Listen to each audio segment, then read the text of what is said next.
in their first round, we have a potential of seeing that face-off Ninja and Daquan. But Face Cloaksy tweeted out, like, oh, yeah, we got Ninja and Daquan second round. And Typical Gamer tweeted out, like, what are you talking about? Like, we still have first round against you, and we're going to beat you. So I love the confidence. So maybe we'll be able to see how they're going to progress throughout the tournament. That's a very scary side of the bracket, which I'm sure we're obviously be broadcasting some of those matches. But you want to talk about, like, oh, it's okay. You know, this could be a pretty difficult first round. And then it's like, oh, yeah, then we have FaZe second round. I don't even want to know who's in third round. I mean, they've probably won 2 in a row here. So going straight after that, after round 1, you're like, okay, so pretty much I'm just going to have to put on the tryhard pants for a full hour, 2 hours. Tryhard overalls, I think. Like full like coveralls, like for the construction workers and stuff like that. Absolutely. you guys are definitely out there today, boys. I like it. Sure, man. FaZe Tfue, FaZe Cloaksy have Bobby Bojangles and B Chills in their first round as well. B Chills always solid. Bobby Bojangles, Keemstar actually put them together because they saw that they were both solid competitors and playing well together throughout our tournaments. I would add quickly, I think the combo of Ninja and Daquan, just first off, I know we're kind of going back, is a very scary team regarding a number of different facets because both of those guys play super, super quick. Like, you want to talk about aggression, Daquan is known for that. He rocks the double shotguns for a reason because he likes to be up in your face. He's not about those long-distance engagements. Ninja can kind of do both, but what he specializes in is that quick reaction. I mean, we always talk about his recovery builds, his transition building as well is top tier. So you put those two guys together on the exact same team, I think there's going to be a lot of moments where it's like, oh my gosh, like how are these guys like not slowing down? And I think that could be a great combo where we talk about, teams to be facing off against top squads throughout our tournaments have been squads like FaZe, right? They have the first, team, the first duo rather, to win, 2 total tournaments in Friday FORTNITE. That squad is built off fast-paced play, aggression, exactly what Tfue and Cloaksy are known for. So now you got Daquan and Ninja. They kind of fit that same role, I think. So I think it could be exactly what those two players might have wanted to kind of come up with a victory. I mean, last week we saw Daquan and Divot without an assault rifle on a jump pad, just continuously going up and down, waiting for players with a double pump combo. I mean, the confidence from that guy in up-close combat is got to be scary. You couple that, like you're saying, with Ninja ability to play both roles, but him with a hunting rifle, Daquan up close with those shotguns. At that point, if you're one of these random squads having to go against that, you might just say, I disconnect it, just hit the power button on the computer as soon as you make contact. That's for sure. So... And of course, let's go ahead and bring up the bracket. Let's check it out and see what we got here, so the viewers can follow along with us too. And I want to look at a powerhouse team there. Myth and Hamlins will be facing off against TB and Frags and Lackey. So Myth and Hamlins obviously an extremely strong team throughout our tournaments. But one match that I'm also interested in first round: Nick Mercs and Cypher going against Optic Courage and Baldy. Ooh, that's going to be a great. It's going to be a great match. I'm really excited to see that one specifically. And we talk about like landing zones and what teams kind of like to do quite often.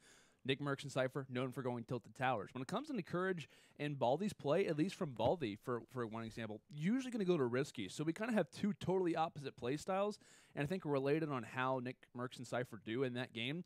The high-risk, high-reward play could work out for them getting into winners round 2. However, though, we talk about how amazing for that Baldy played last week. He nearly took down Ninja Squad. It was Ninja and Courage. Nearly took them down last week. I think they lost by maybe like 2 or 3 kills or something like that. Super small deficit. Yeah, and so you talk about like the pressure of being on Optic, the pressure then in your first tournament facing off against the king of Twitch, the one of the most popular gamers in the world, and then nearly taking them out. I mean, I think honestly this is going to be a really another opportunity for him to kind of prove himself as a top competitive player.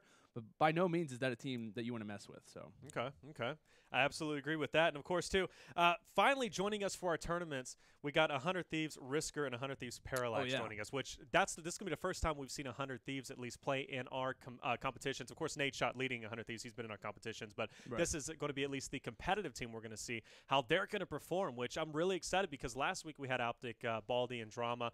They are on the Optic competitive team. They were facing off against each other. So now to see 100 Thieves play is going to be great as well. And, of course, King Richard and Buck Calvin are going to be teaming again as well. And they had a great run in our last tournament. I think they finished like top 4 or something on those lines. But, yeah, they were scary. They were insane in the last series that we got to watch. And I'm actually going to say that they're my dark horse prediction for the tournament. I'm going to throw it out there right now. Okay. Calvin is a freak. Yeah, and he's not even like a pro Fortnite player. Like I think he's a streamer for TSM and Overwatch. So like obviously that kind of translates into a game like Fortnite when it comes into PC and stuff. But like there were some shots that he was hitting. Right? We kept talking about like the fact that you have the gamer tag aimbot in your name, you have to live up to it. And he absolutely rose to the occasion and then some. So that squad, I definitely agree with Legion, has the potential to really be a solid squad and definitely a dark horse. Well, definitely the dark horse team, but their first match is going to be a tough one. Nick A30 going against One Shot Girl, of course. They've been champions in the past in previous tournaments. We saw them play in Nick Merck's tournament, and they won at first place. So this tournament is going to be incredibly hard for them, especially first round. So I'm excited to see that. And then, of course, the only reason I'm bringing this up is because I saw a tweet at Legion earlier. Whenever it comes to the pink wall, we have KWAR and Speedy and Sidearms playing against each other. And, of course, you have to mention them at least twice, or else some legal issues. Yeah, there's Deluxe 4 actually threatened me if I didn't mention Speedy and Sidearms. So with that being said, this is now twice in the last 15 seconds that you've heard the mention Deluxe. Please just sick the attorney's off. It's not worth it. Of course, those are your boys. So, but lay it out right there. Okay. We had to cover all our areas there, right? But hey, I'm really excited for what we have going on tonight. And honestly, you know, I've already mentioned a couple of my first matches, at least that I'm excited for. Of course, Ninja Daquan going against his competition, Typical Gamer and Thieves. I think that's going to be a powerhouse match. Nick Merck, Cypher, Optic Courage, Baldy. Are there any matches that stand out to you first round that maybe you got to be worried about? I think the one that we're actually going to be hopping on board with is going to be very interesting. Okay. We talk about Nick A30 and One Shot Girl, their potential in a lot of our tournaments. We haven't really had the opportunity to broadcast them and whatnot due to like certain matches just not working out, streaming times. Whenever they're in game, we just can't really hop in with them. But that duo is absolutely absurd. Nick A30, I think, has without question the potential to be a top pro when it comes down to this game. One Shot Girl is absolutely absurd as well. And then you also talk about King Richard and about Calvin. The presence, the overall tournament run that they made last week was absurd. I think they ended up finishing like top 4, around the top 4 area. So without question, you look at both of these squads, and I think this one is absolutely going to be a proving ground. I'm lingering toward King Richard and Aimbot Calvin to come out with the victory in this, but I think when you talk about the other team as well, it wouldn't surprise me if we have any one of these two squads advancing in a winners round too. So that'd be my series in particular to be looking out for. Okay. So. I'm actually on board with that. I feel like Nick and One Shot Girl have been so consistent in every single tournament that we've seen. Yeah. And the fact that we haven't actually got to have them on this broadcast to be able to cast them is going to be super exciting for us to be able to see what that matchup's going to look like. Especially because people that are unfamiliar with them are going to get to see, like, wow, this is why they're always like top 5 or top 1 in every tournament across the entire spectrum for Fortnite that I've seen, especially here at Friday Fortnite. So it should be a lot of fun. Yeah, I'm interested to see where King Richard and Aimbot Calvin are going to go, right? Tilted was the spot. I hope it's Tilted. I hope it's Tilted, too. If you guys don't remember last time, they kept landing at Tilted. And, of course, they were up, I believe, 7 or 9. Now, hold on. Let me just I want to give a preface They were to up it. 7 or 9 kills at one point, and they went I Tilted. Need some Hold on here. And Landon was so triggered because, of course, it's very untypical for a team who's up kills to go to Tilted. But I've been talking with quite a few others. I was playing with another streamer. His name is Big Rig. I was talking to him last night, and he was telling me about he actually went against or was watching King Richard, at least observing. And he loves to go Tilted. Apparently, he dominates Tilted. So that's apparently his new area, right? Nick Merckx and Cypher, that was their area. But, hey, give a little credit. I think King Richard going Tilted. Now I want to point out, I have to He's preface been dying to this. say something. I haven't. I've been a lot of lossless nights of sleep have happened since our last tournament. So the reason being why I'm not a huge fan of the Tilted strategy is because they were up. They had a 6 to 7 kill advantage, and they went Tilted. It'd be different if it worked out for them. I'd be like, okay, hey, listen, I get it. It worked out for you. Cool. Like that's totally a known strategy now. But it didn't work out. Well, the first time it did. The second time it didn't. Well, the first time it worked out because I think they had a very slim lead, or it was like a close match heading into second map. So I can get that a little bit. But when you're up in a series and you're like up 6 to 7 kills, and you go to Tilted, which is the most, I don't know, like the most populated area in the entire game, it just didn't make sense to me. And I remember watching, I think it was like Ninja and someone else discussing this exact same topic after the King Richard game had happened, and they're like, yeah, I don't know why they ended up going Tilted. It was kind of an odd strategy for them, but I could still feel the anger. Oh yeah, Landon, let's just put it like this: you bet $20 at the casino on the slots. King Richard and Aimbot Calvin are dropping $500 a pop. You know what I'm saying? It's just it's the difference here in the gambling. Oh yeah, and the risk/reward, and we're going to see actually a shifty drop here from Richard and Calvin. I like this, actually. And also, Nick A30 and One Shot Girl are going to be going to shifty shafts as well, sticking together, which I like this play, right? They're going to stick together. We're going to start seeing some hotly contested battles for these kills. Of course, that's been something we've been seeing a reoccurring theme throughout our tournaments, fighting for these kills left and right. One team gets the guy down to one shot, but already, as I say that, King Richard is already down. Man. Aimbot Calvin now has to keep them alive. This is only first round. This has got to hurt. And that's so unfortunate that we talk about in our Friday Fortnite tournaments is that if you go out early, that's almost like game, like right there. It's as quick as that. It's literally like a blink and it's over with. And that's going to be a huge advantage for Nick A30 and One Shot Girl. if I'm them, I'm playing my life, I'm playing slow, and I'm working on, getting those transition kills. It's not about the fast-paced play. Now, at this point, though, you saw the basketball skin. Do you engage? If you're me, if I see you with the brand new skin, not a default, running at me, especially at this point in the year here on Fortnite, I'm going to get a little scared. And it looks like he's going to be engaged in a gunfight. Barely takes out Raven. They are already out for game 1, Richard and Calvin. Now we're just going to be basically watching a show here from One Shot Girl and Nick A30. They're just going to be taking their sweet time, getting as many kills as they can. Man. That hurts so bad, especially if you're King Richard aimbot Cal. How happy is Nick? And the knockdown, right? The knockdown that we talk about that he gets in that situation means nothing. The res is still there, right? So that I think they maybe get one solidified kill, if any at all. That is absolutely absurd. And yeah, like we said, this is the exact reaction Nick A30, I'm not sure, is fully aware that the kill happened. But, I mean, they've got to be feeling confident. They're feeling good. Nick's already got 2 frags.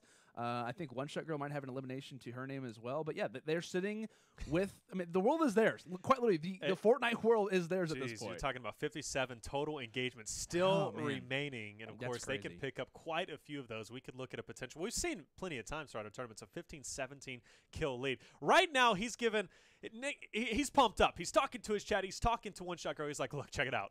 57 engagements. He's literally looking. We got to go big. What is she? She's just like, what just happened? Well, oh, no, they're leaving match. Maybe there was an issue. Oh, okay. Oh, okay. I'm curious to know. And hopefully we'll get an update through production and see what happened there. Yeah. But I think she disconnected because Nick is actually still in the game now. Huh. So now, what happens officiation-wise for that? Well, now hold on. We might have a restart, which I think they might just think, let's go for a restart, which is a huge break on their part for Nick. If you're Nick and called it out like that, I have the glitch, and bam, it just stops. It just stops, like But it gives them another chance. I don't. Yeah, let's do that. Yeah, because stop looting. When I mentioned that, like it just. Well, oh gosh, Nick. Okay, see, I got a shotgun, Julie. There's one in this building. Okay. So the thing is, if this is where there's, I feel like the drama's gonna be coming. Okay, do you think we should restart then? Well, I don't know, because did they stop looting? Because Okay, I'll ask them, Julie. I'll ask them. Ask them if they would feel. I think we should give them the option. Hey guys, did you guys stop looting when I mentioned that? Like, just so like there's no drama or anything. Should we restart? Like, did you guys stop looting when I mentioned that? I just kind of went. I just wanted to do whatever. Okay, so do you think we should restart it? Because like you can literally go back to my stream. You know that glitch? I don't know if you ever had it where you're. I've never had it. So. Okay, yeah. It's just basically. I know what glitch you're talking about. Yeah. But when you asked for the restart, I was like, whatever. Okay, then should we restart it then? You think we should go restart it? It's up to you guys. Okay, yeah. Let's do that. Yeah, because let's do that just to be fair. Because my bad, guys. Okay, Julie. Yeah, we'll. With what's going on, this is the first time that's happened. Exactly. Whenever it comes to our Friday Fortnite. And if you guys are interested as well, we always talk about throughout the broadcast. It's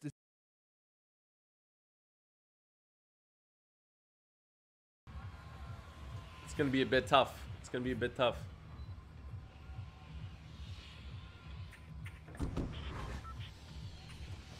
They're going to new soccer field?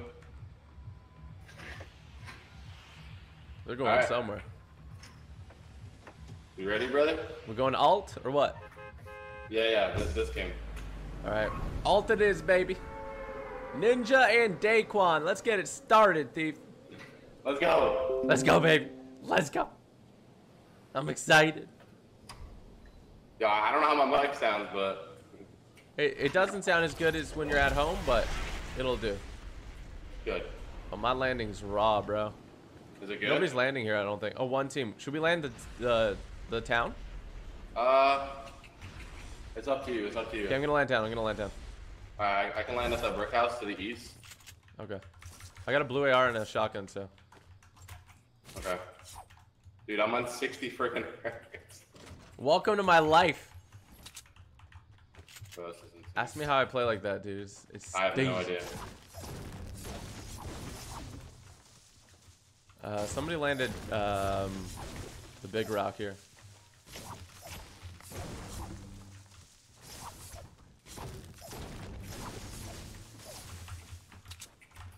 Oh, somebody's here.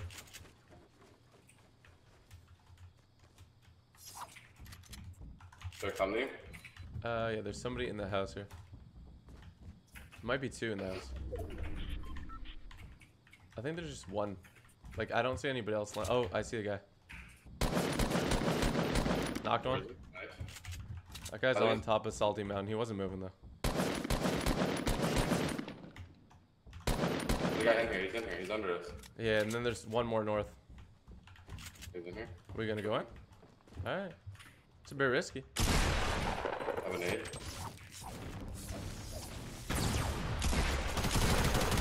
Nice.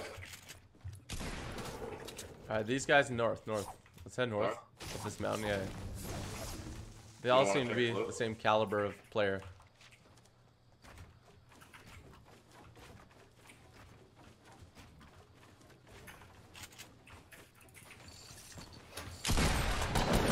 Got him. Divot, go. You want to go right now? Yeah. Oh no, I threw the wrong thing down. I still don't have shield. Neither do I.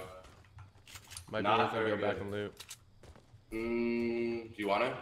Well, there's people fighting. Let's see. If we can. You want to loot this?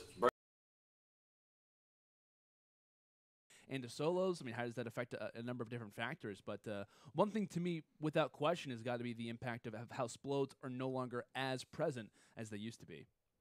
Yeah, definitely. So that reduction of 50% was a huge reduction that I don't think a lot of people saw coming. And of course, eliminating Splodes out of the llama was a big deal in fact. And I've kind of enjoyed it because now we're seeing more versatility. But one thing that is surprising to me is at least what we're seeing still more double pumps come back. We know with that recent nerf, right, 10 damage off of the crit as well as the other hit. The double pump is still making a comeback even after that. Because last tournament we saw a lot of heavy shotgun usage, right? It was a pump with a heavy. Yeah. Now we're seeing pump and tack as well. Legion, you've been playing since the update. I know you've been playing quite a bit. I've been grinding out on the Nintendo Switch, and I just want everyone to know that if you want a confidence booster, definitely check out some Switch gameplay for yourself here, at least in the beginning. Anytime you see a new game drop on a platform or a console, if you've already been playing on another one, you've definitely got a shot of dominating. But no, I've been playing quite a bit, and you're talking about the Splodes being decreased. I mean, you're not only talking about versatility, but you're seeing this pump combo coming back, and of course, I'm seeing a lot of pump tack shotgun combos because that pull outlet switch, and of course, we saw last week the heavies being a lot more prominent. But you're having to use these rockets more sparingly, and as you can see, it's been 2 minutes. And, he's still got 6 rockets in the back pocket no matter how many engagements he's been in. Because if you're going to get in that last gunfight, I'm telling you, those Splodes really come into handy when you're trying to take down those larger builds versus just trying to, get a kill with it when you could just be using a shotgun instead. Yeah, and I've been seeing a lot of pro players even kind of being in the, shotgun discussion as far as, what exactly, like what should the loadout be in certain situations. Yep. And people have been saying unless you have a double pump regarding, singles, probably go with the tack over the pump whenever you don't have doubles of either of those weapons. So definitely something to kind of keep in mind. But heavy shotguns are definitely a factor at the moment, as it looks like Courage does get fully taken down. Baldy not going to be here in time to go for the res in any way. Of course, is trying to go for the speed building, trying to kind of resurrect his squad mate in Courage. But an early drop, I wouldn't say an early. I guess when it comes down to the game, it's pretty far in. But yeah, for the most part, Courage being lost in this game, it's now in Baldy's hands. And I think it's in good hands. Baldy's been playing well. I mean, look at his building skills. I mean, they're absolutely phenomenal. Of course, he does have that jump rock in his back pocket, which is why he's able to build so well. He's going to go ahead and retreat a little bit, get his meds up. Just a second. But another addition that I wanted to talk to you guys about, the thermal AR was just added into at least not competitive play, but on top of that, public matches as well. What do you guys think about it? I want to ask Legion, how is the thermal on Switch by chance? My goodness, man. Yesterday, I was able to pick it up right outside of Loot Lake, and it was just like when people aren't moving at all, which is pretty much my entire experience so far on that platform. I won 3 or 4 solos in a row yesterday with the thermal in the back pocket, actually. Oh. It's disgusting. I mean, that and the fact that, you can see through build material is pretty much a cheat code. Yeah. I mean, it's a slow fire rate, so you see people being a lot more proficient with it, I feel like, actually on PC, because when I'm playing on PS4, I feel like I can't hit anything. Which might just be because I'm terrible. But, it just really depends. I mean, look at this. Baldy just dropped another 3 players here, 12 kills for him. I believe Courage had, 6 before he went out?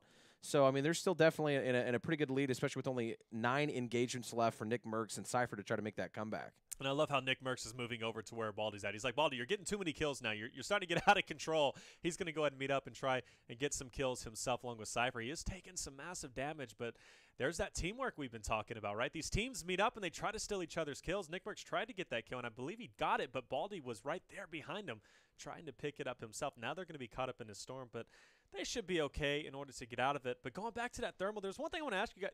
You know, they were relating it to the zoom as Tfue likes to refer to it. Of course, I'm talking about the scope they are. Do you guys think it has that 100% accuracy rate? Because for me, it seems like it doesn't. At least for me using it, it seems like it's a bit inaccurate. Overall, still powerful, but I think it kind of balances out. I think the fire rate is a little bit inconsistent with aiming. I feel like it's supposed to shoot like a laser, but I'm still at the point where when I'm shooting with it, I don't really know if I need to just be direct. Done to be safe. That's safe. I wanted to go tilted just in general, even if because that's where they're gonna go. But that's where I wanted to go, so we both want to go there. Let's go. Let's go, baby. I can't believe I'm playing on this.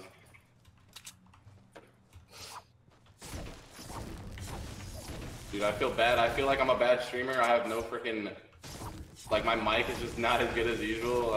I'm sorry. It's all good, dude. People understand. Like and I needed to play. We're gonna get to tilted late. Yeah, it could be good or bad. Could be good or bad. I mean, there's hardly anyone left. I don't know what's happening. This is awkward. Super weird. Did they all die at the start? Like, I'm so confused. I think the whole game landed risky. I see a chest north. Another chest northeast. I'm seeing chests, but not people right now. yeah, just... Oh, they're fighting? Oh, are they? Fudge.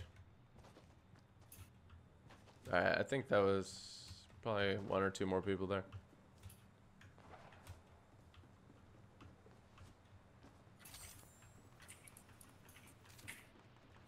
I don't see them.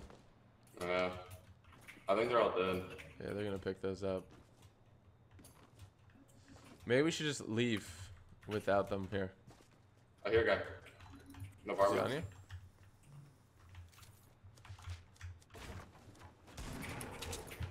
You good over there? I got him. Yep. Alright, I think I might start heading north, man. Okay. Might start heading north, because I don't think anyone else is going to be coming through. Okay. I don't want to, I want them to be behind us. Totally. Should I stay with them or not? You can stay with them if you want. Since I'm really freaking on a disadvantage here. Yeah, but I feel like we won't do too bad if we just dip it. I think that maybe they'll find a team or two. I don't know. Maybe you stick there. Daquan's looking because a bunch of people could have gone back there, right? Yeah, I'm gonna go northwest. I'm looking, but I don't see nobody. There's only 9 people left anyway. That's crazy. That's crazy. I guarantee they're probably coming from Anarchy and stuff, dude. Yeah, there's mad builds in 50, bro.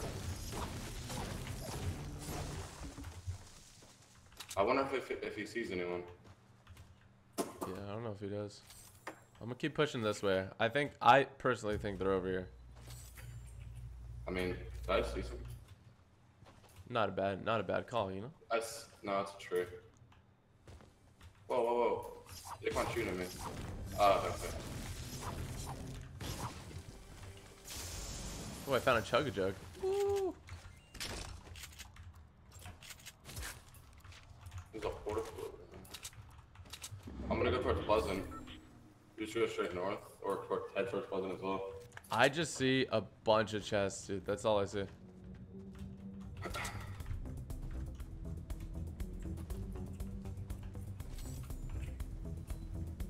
Nothing. Oh. Is that a person? Oh yeah, I see people. East. I'm coming. They're far, man. They're far? Yeah, they're far. They're like on oh, they're there. Is it a squad? It must be a squad. They look like noobs though. Like pretty bad. I'm gonna try to make my way. Ninja's getting banged up here. By the way. Well, they're knocking people. Yeah, well, I guess the last squad is probably on me. They killed 3. Alright, well, there's 6 left. Maybe I should go Pleasant, you go there? You could, yeah. I'll try to see if I can dig him out. Should I come to you? It's up to you, man. Doesn't matter.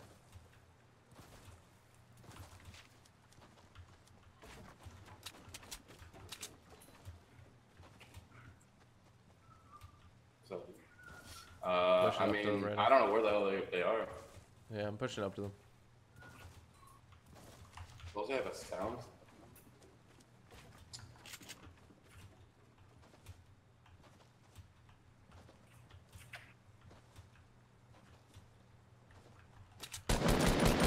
They're on you, bro. Ooh, ouch.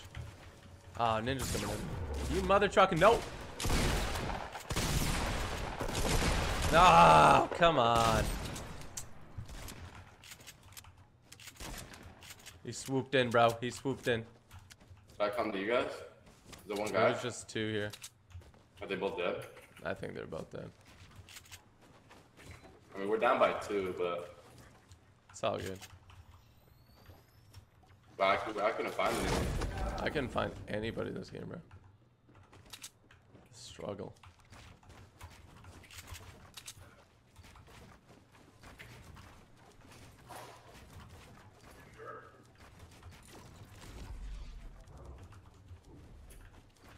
I love the way those launch pads look when they're on the side. Where the heck are the last 4? Saw the 3 people at the start, and that's all I've ever seen, dude. Yeah. Crazy. Literally nobody.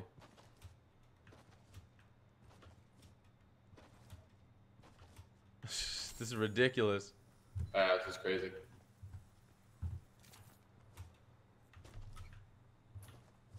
I'm just gonna check this whole side over here. There has to be someone over here. There's no way. There's no way. There's like, wait, there's a porta fort here. I don't know if there's anybody there though. Like no wood. Is there anybody out here? Dude, that have to be west. Like no other way. I'm gonna check this northwestern part here. Dude, there have to be a bot squad. All I see is chests. They're knocking people out, bro. How are they finding people? I don't know. Oh my goodness. Dude. What do they got? So they got. They're like 12 by 3 or 4. We got 8, so we're down by 4. Yeah. That's all good. So the most we can be down by is 6th. The best score we can hope for is they found a last team, bro. Yeah, they found it. Shucks, man. Let's see the guy. He's on me. He's climbing up the mountain. Dude, I need to get to him. I need to get to him. Dude, he's. I should just start dancing. They know where he is now. I'm super far away from any of you guys. Oh, there he is. He's up there. No! Alright, they're up 6. We gonna go crazy or what? A shotgun from 2 inches away, you're not going to win that gunfight. And unfortunately, Cypher over there in apartments, Weird L's as we call them, is like, oh hey, a full squad, also with shotguns. You call it? Isn't it Tetris too? Is another call? Tetris is one. Yeah. Weird L's, Tetris, Yonder Way, or soccer field. There's so many like personal callouts. Which speaking of which, they added that soccer field. Janet's. Have you been to that soccer field? The new one they added. I haven't. It's actually pretty legit. I can't lie. I haven't gone to it yet with my new World Cup outfit myself, but I definitely need to visit it tonight. You guys in our World Cup outfit, please. That'd be great. Yeah, I'm actually down for that. Which I was very pleased that they did that. They added the outfit because we were thinking, oh, well, you're gonna have to, if you want to represent America, you got to buy the American one. If you want to represent whoever, you got to buy, whatever. But you buy one outfit, you can customize it to any way. And we're not endorsed by any means by Epic. I'm just saying that's a great idea for them to do. And it shows. We're not endorsed because I've already bought all of the skins available. It's true. Every time they drop, and I love it.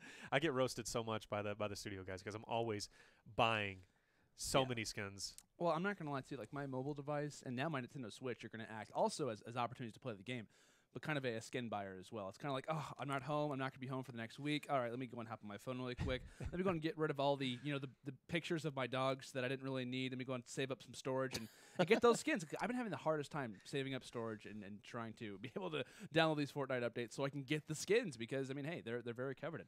Got one of the skins this morning. So well, speaking of skins, pretty good. Kind of not related, but if you do hit that sub button, we do in fact have emotes now that you guys can get on board with. And then can you reenact Reenact one of them. Reenact one. Oh, yeah.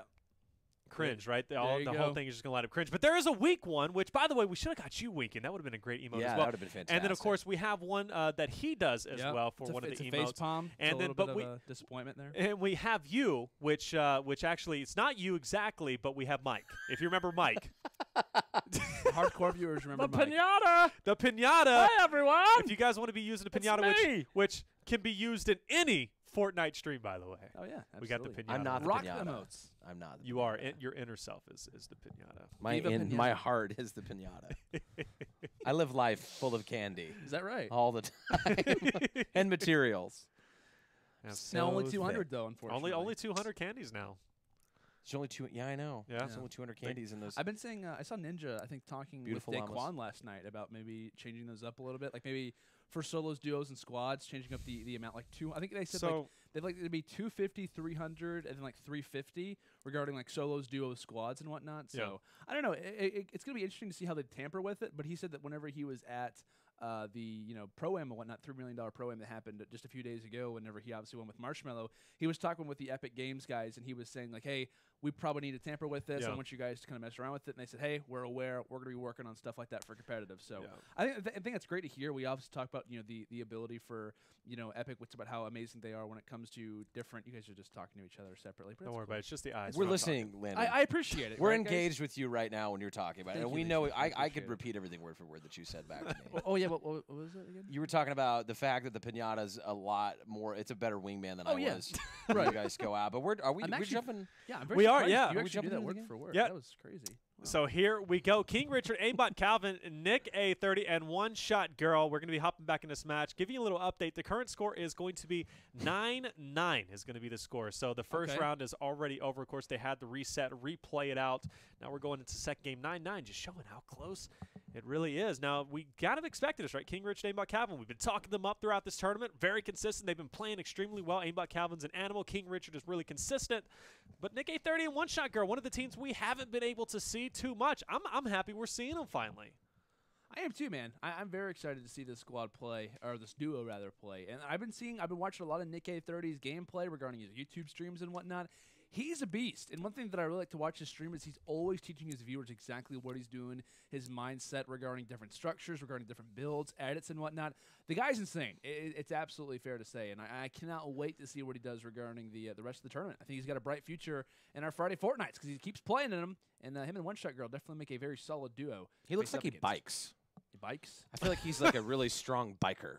Like a motorcycle? I mean, did you see, or like a hiking kind of guy? Totally, did you see the water bottle he's drinking out of? I just feel like that's bottle. Like, yeah. I mean, I have a shaker bottle to look cool, but I mean, it's not for like any sort of physical gain. I think he's a very ripped man. Physical so Nick and One Shot Girl here, I'm so excited. You tell me you don't take your water bottle to the buffet? I do take my water bottle to the buffet, and I fill it with hot cheese to dip the chips in. So. That's where I'm at emotionally right now as a human being. But we're going to be staying on Aimbot Calvin here, finding some delicious minis. Got to love those tiny little slurp bottles. And still, 1 kill to his name. Do you guys chop all of the materials down, all the furniture down when you're in a room? So you get so many materials by doing that. And I think a lot of people kind of skip over that fact. They'll just think trees, right? Which, by the way, we gave a great tutorial for that on our Twitter at UMG Events if you guys want to gather wood yourself. But I got to say, a lot of people skip the inside cabinets or maybe even the fridge, the couches or whatever. That gives you a lot of wood. You can come out of a building quite stacked. And if you don't have an opportunity, like let's say you're tilted, you don't have an opportunity to maybe get to a tree like we see on Nick A30 and One Shot Girl. They have trees all around being it shifty. Gives you a lot of materials. So never skip up on the materials inside the houses. Definitely not. But quickly looking at Nick A30's perspective, we talked about how they went shifty in their first game. Of course, we didn't get to watch the replay regarding this series, but most likely the same strat that they've been kind of rocking for the most part. And like I said, be looking out for Nick A30 and One Shot Girl. They're a solid duo, and I like the call for them to actually go towards shifty shafts. We've been seeing a few of our other teams. I know Noah, Jay, and Avery like to go towards shifty shafts as well, kind of go on the outskirts of Tilted Towers so you can kind of engage on it a little bit later. But regarding Tilted Towers right now, speaking of that strategy, one that we know King Richard and Aimbot Calvin are very familiar with, it seems to be working out pretty well. They've got 3 frags to their name, and I believe they do hold the advantage of 3 as well because we came into the series tied. You know, I'd love to see here from Nick as well in One Shot Girls. I see a lot of players, even people that I play with religiously, not pick up grenades. And when you're in an area like Shifty Shafts, where you literally have those caverns underneath, you saw him. He downed a player and then just decides to throw 3 or 4 down there. They're trapped. More than likely, if they're in that area, there's literally almost no build you can get besides destroying those walls. Right. You know, everything can be used to your advantage. As you can see, Nick just absolutely ruining that guy's birthday party. Wherever he's at right now, he had to shut the system off. It was game over with. And we're currently sitting at a 5 on the left, 2 on the right, so that's still going to be a 3 lead. Got some shots on Calvin there, but Calvin, though, still is able to get that cleanup on there. So 7 kills now for them total, showing that Tilted obviously is working for them. But, of course, you got to be very careful. But I'm assuming Nick A30 and One Shot Girl are going to be meeting up with Aimbot Calvin and King Richard over at Tilted. But before then, they're going to come in pretty stacked in terms of inventory-wise. So they'll be sitting pretty. They'll be sitting pretty. But still, I'm got the Deagle out. But I'm sad that we haven't seen a Thermal just yet. I'm curious to see how these competitive players are going to be utilizing that. And speaking on the Thermal as well, I mean, you talk about a perfect opportunity to have that to look in toward a very populated area. If we see Nick A30 and One Shot Girl find one of those particular weapons, right, we talk about the Thermal, looking in toward Tilted, I mean, that's the perfect area. Like, I think regarding, like, where the Thermal can really thrive as far as getting kills, because we always talk about the knowledge, like, it's always great to have in that regard. But, like, places like Pleasant Park, there's, like, a nice little kind of mountain keep just on the outside where you can kind of scope in, see exactly where everyone is.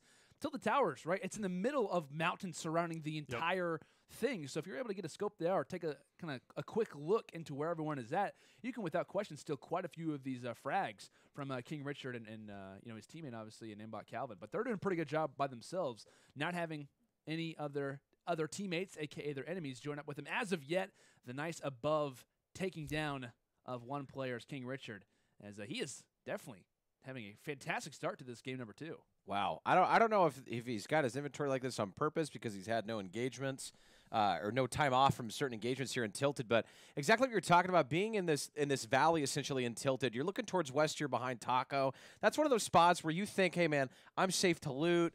We've pretty much got the area secured, but Tilted is, as we like to say, is never empty. There's always going to be at least some team rolling through there, especially if the Circle and Storm is gravitating towards that direction. But, I mean, King Richard, 5 kills, absolutely going off. And let's talk about Calvin on the bottom with 6 here. That's going to be 2 now for Nick as well and 0. So they're going to be down by, what is it, a whopping 9 kills so far. They're going to have to make up for deficit-wise. So this is I've actually never seen this rotation in terms of when we cast over these tournaments. Nick A30 and One Shot Girl decide to rotate from Shifty. Now, typically we see them go Shifty, go to that hilltop, and then zoom down on the players in Tilted. They go Greasy Grove. How do you guys feel about that?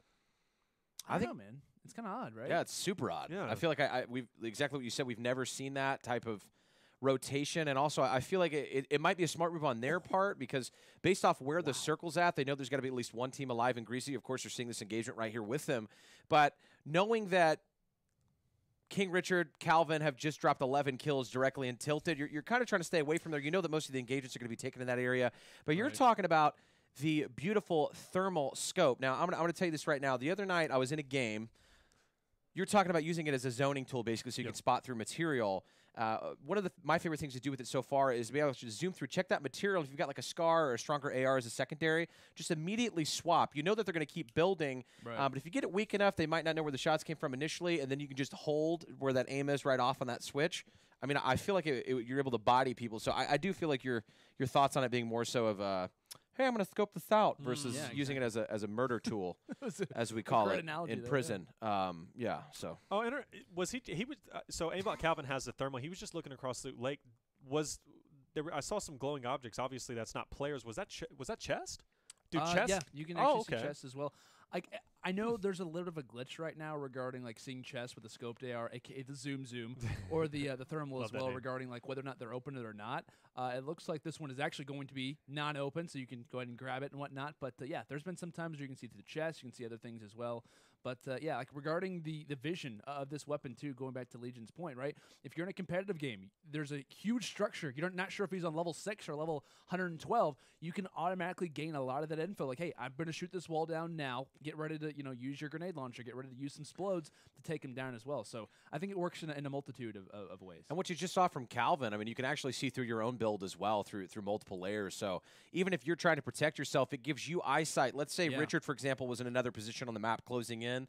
Maybe Calvin needs some assistance at that point. He's able to get that communication across on which level. I can't tell you how many gunfights I've engaged in where I'm like, oh man, that guy just built a wizard tower. I think he might be actually touching the outside of the map. Yeah. Which level elevator do I need to get off on here to be able to make sure that I can actually get in this gunfight? And of course, still only 22 engagements left here, 21 at that, and I believe One Shot Girl and Nick they're down 7. are struggling here. 4 kills though now out of Nick A. So hey, Nick.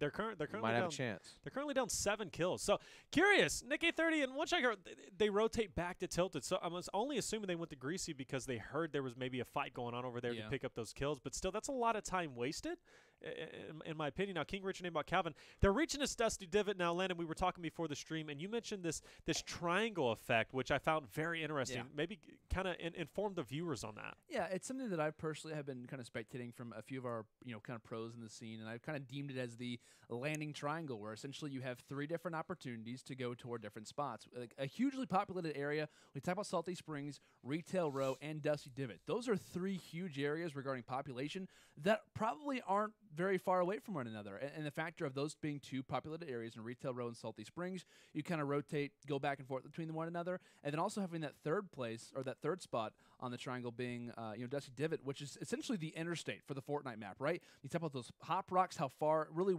regarding areas on the map that you want to get to.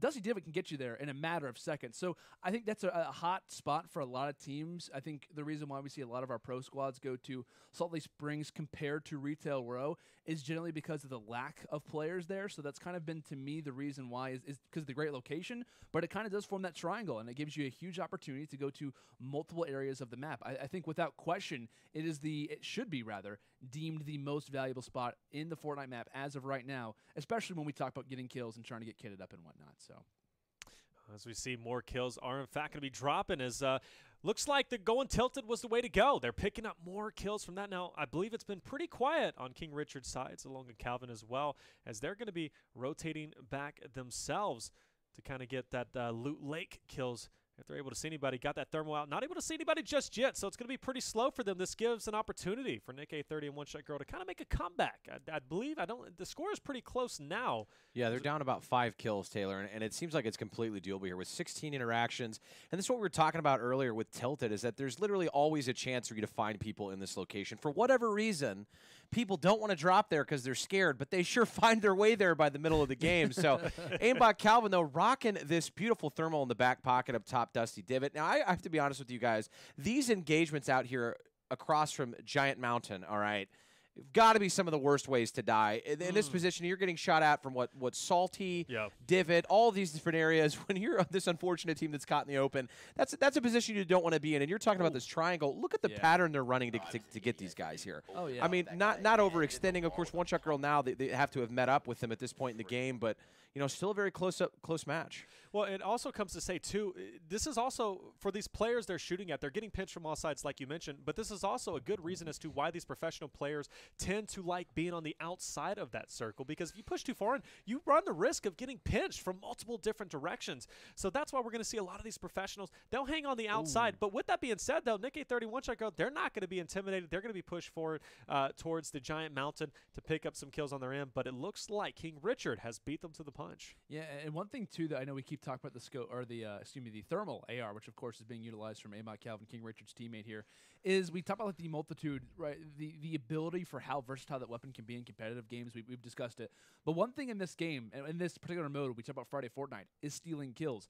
I think where is Calvin right now? Is he happen to be I think he's in Snobby Shores, shooting like 100, 150, 200 meters away and getting like double 32s on people from afar. So I think regarding it being valuable in a number of different scenarios, we talk about kill stealing players in 1v2 situations.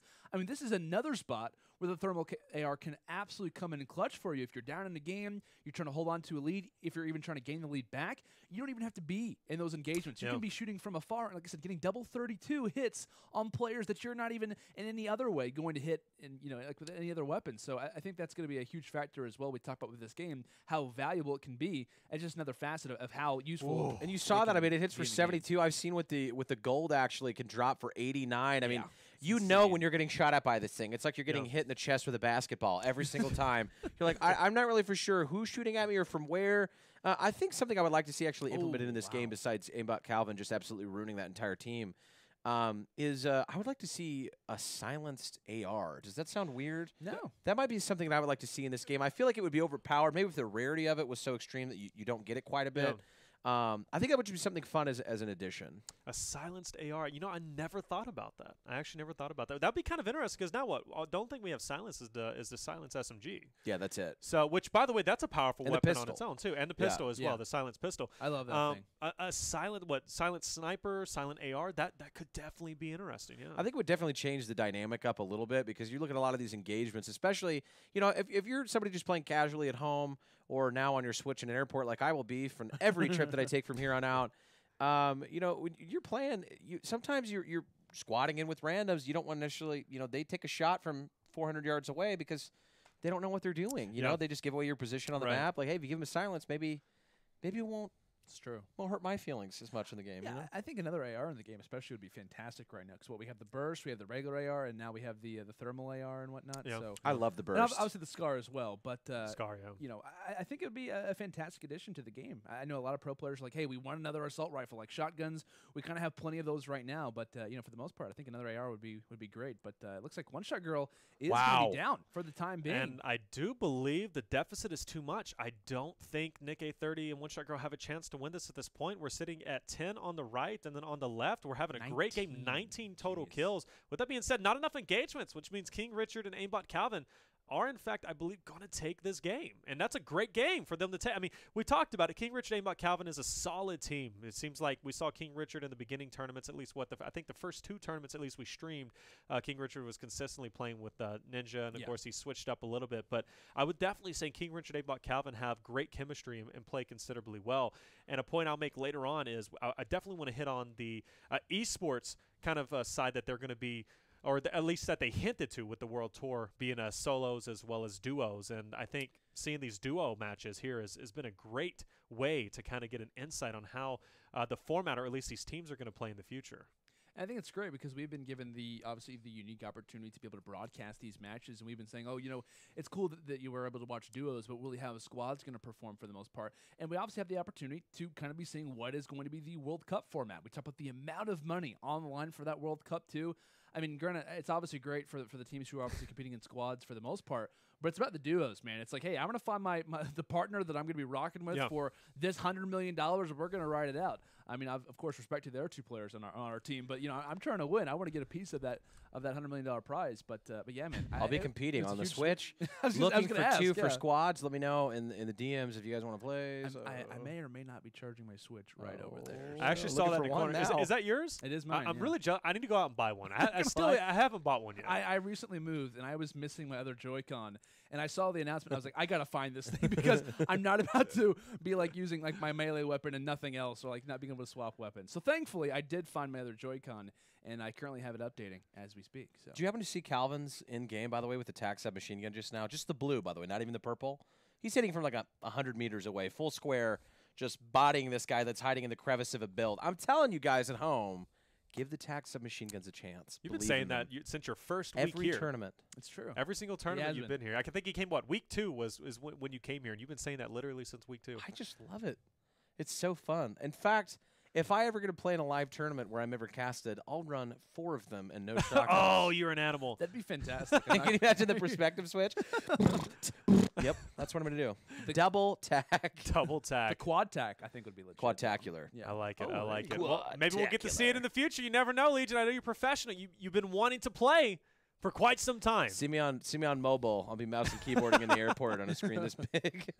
But true though, like, when it comes to the TAC the TAC SMG, I think for the most part regarding, I don't know the exact rarity levels, but it normally hits for like 17. So you want to talk about like the amount of shots that are coming out of that thing at a time. The damage per second. Oh yeah, you can absolutely light someone up. I mean, like I said, you miss a double pump shot. That's what, like probably 50, 60 damage that person is hitting on you in the midst of you switching to the other shot. So without question, I totally agree with Legion in that the TAC SMG definitely has its place regarding what is normally going to be your class loadouts and stuff. So yeah, definitely so. Well, guys, a lot more matches still to come. Yet, of course, we got to get some updates on the bracket so far. But still, Ninja and Daquan, I'm curious to know if they won that typical gamer against Thief match. Whoever's going to be moving on to play some great competitors in the future. But FaZe, that's going to be a good match. We'll see if that's going to be going down. But we'll be right back. Don't go anywhere. More exciting action to come.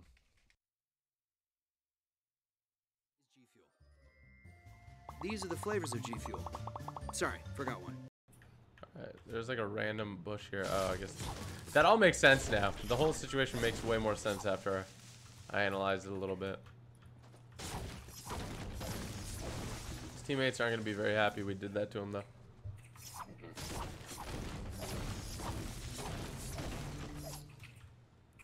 I see a lot of building in Salty. I have no shields. Yeah, I only have the 50 that I got at the start. Yeah, did you order it?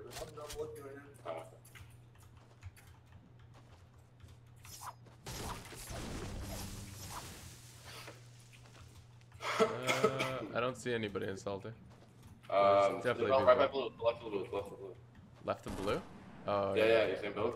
Sure, bud. Kick it. He built a ramp, so. You going in? He's going in. You knocked him? Yeah, all the way from here. Do the servers seem a little laggy, dude? I mean, everything's laggy to me right now. Oh, shoot. Knocked him.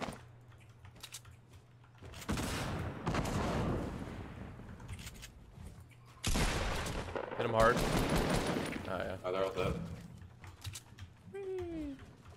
We the best music. Sorry. DJ Khaled. Do you want the scope there? Oh, dude, my mouse bungee keeps getting stuck. Do you want the scope there? Yeah, actually, no. Alright.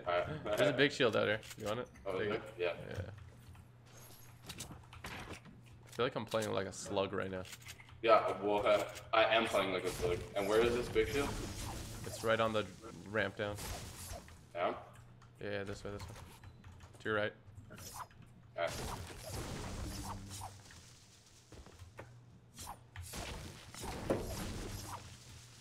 I just can't read chat. I'm sorry, chat. I love you, chat. There's like a 2-minute delay too, guys, so. Yeah. Don't think we hate you. It's just there's a long delay. Anything we respond to will be way in the future. Yeah. Why are the colors a little different mid-game? Am I having a freaking stroke? Bro, the colors just changed, I swear, of the entire map. Oh no. No, it doesn't look bad, it looks kind of sick. It looks like less saturated. Oh, there's fighting in Divot. What do you think of the new thermal? I really don't like it. Really? I mean, it's powerful, I just don't like it. That's our friend. They're coming. So, I don't see anybody here, but I see a bunch of ramps. Oh, these are those fighting, right? No, I just saw the ramps. There has to be people. You do? No, I'm saying there has to be, right? Yeah.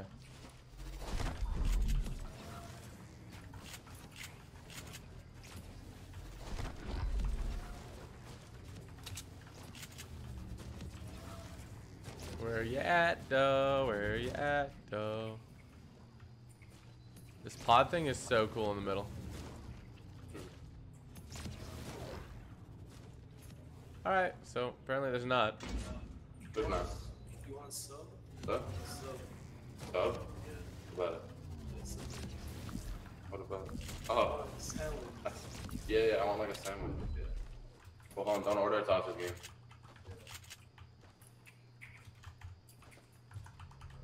Where are we going? Do you want to head more north, or? Yeah, I swear. What do you think? Where'd the bus come? I honestly don't remember. Yeah, same. Let's just go west, northwest. I honestly do not remember, bro. I have not a single clue, honestly. I think it came southeast to northwest. Yeah. Well, let's just go west.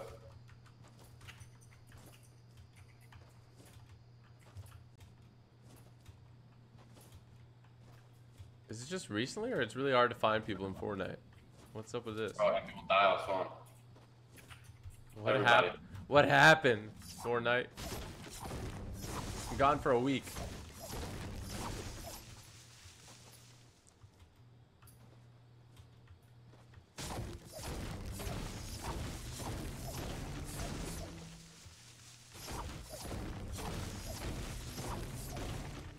Bro, where the heck is everyone?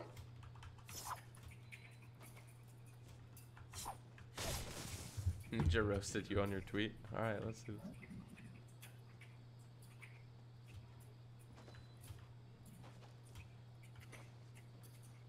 Bro, where is everybody?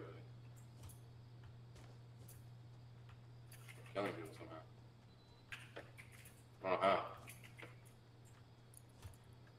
That's big damage.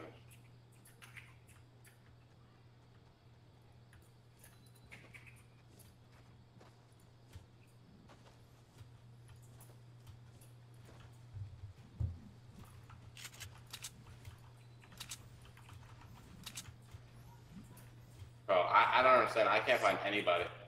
Yeah, I don't know.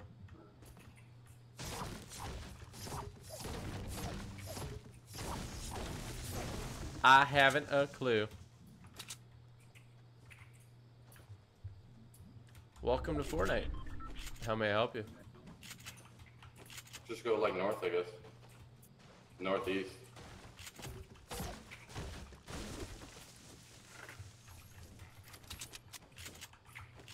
Was there a big shield? I wasn't even looking at the screen.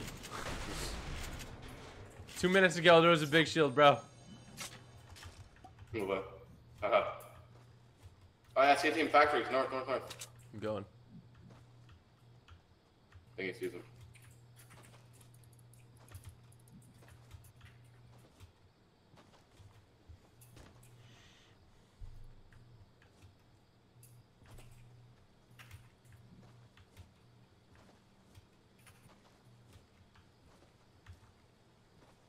The fuck did they go? What the? I just saw him. What the heck? You good?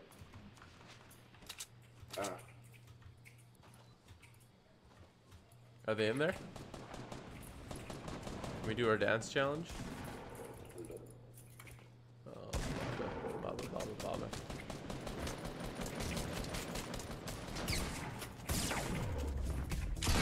Knock one. Turn side. Knock one. Knock one. Knock You one. get him? I think I killed them all, except for one. Bro, you did. I'm a monster, bro. I don't even think I took damage. Oh, I'm like input like that. I think you shot me or something. I don't know what happened. No, I did. I shot that hell out Shot of me, you. you softy down. Alright, well there's 20 left. Let's go straight east. No, we should just build across. Save time. So weird playing on this freaking monitor, dude. Oh yeah. Oh, that was like when I went to the Pro-Am. Like, it's so weird playing on a setup that's completely not yours.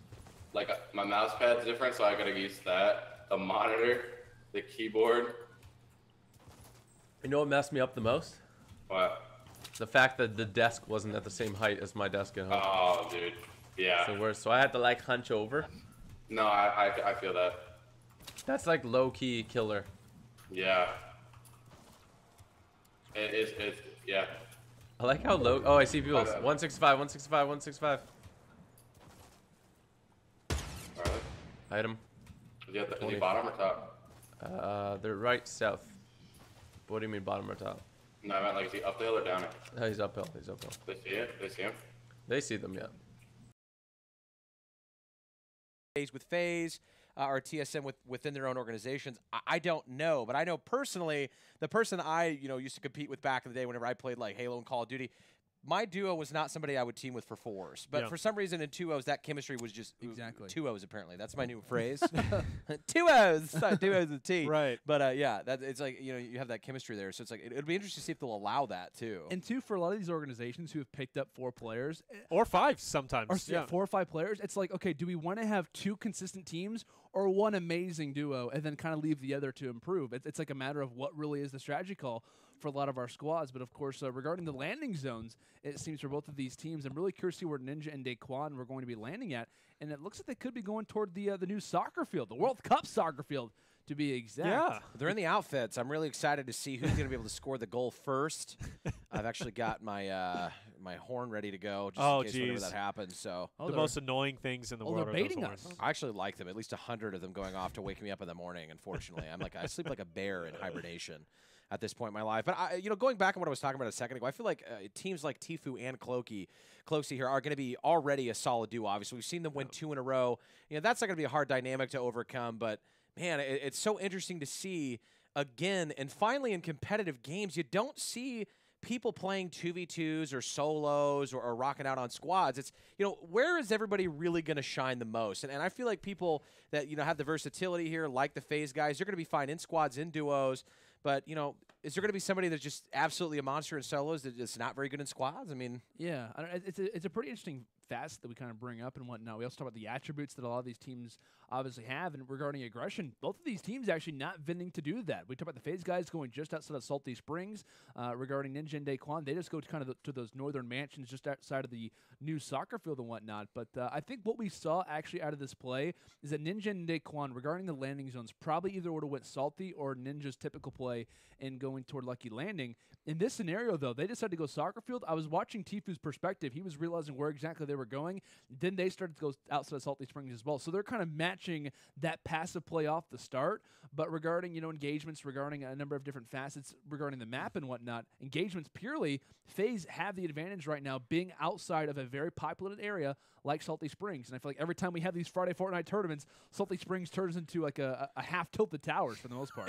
It does. And the thing that I really, really like seeing is that FaZe went outside of Salty Springs. We saw that popularized in what I think it was like week 4 of our tournaments. Everybody was hitting those outskirts of Salty Springs, pushing in with a little bit of loot coming in, then looting up with once they would get those kills. So this is something we didn't actually see in the last tournament, but oh no, can you see it? And can you believe it? Both are down and both are out. Ninja and Daquan have free reign, and look how many engagements. 67 engagements still to remain with Ninja and Daquan going off back to that new soccer field area, obviously showing, hey, it's going to work out for them. Now, they may have not had a lot of engagements where they're at, but now they could just push up and just easily pick up some kills to continue that lead into the second round. And this is why you have to respect Landon's thought process here on why you shouldn't hot drop every game. Especially, I feel like, if you're going into the second game with the lead, I completely see, once again, why you shouldn't hot drop in the beginning.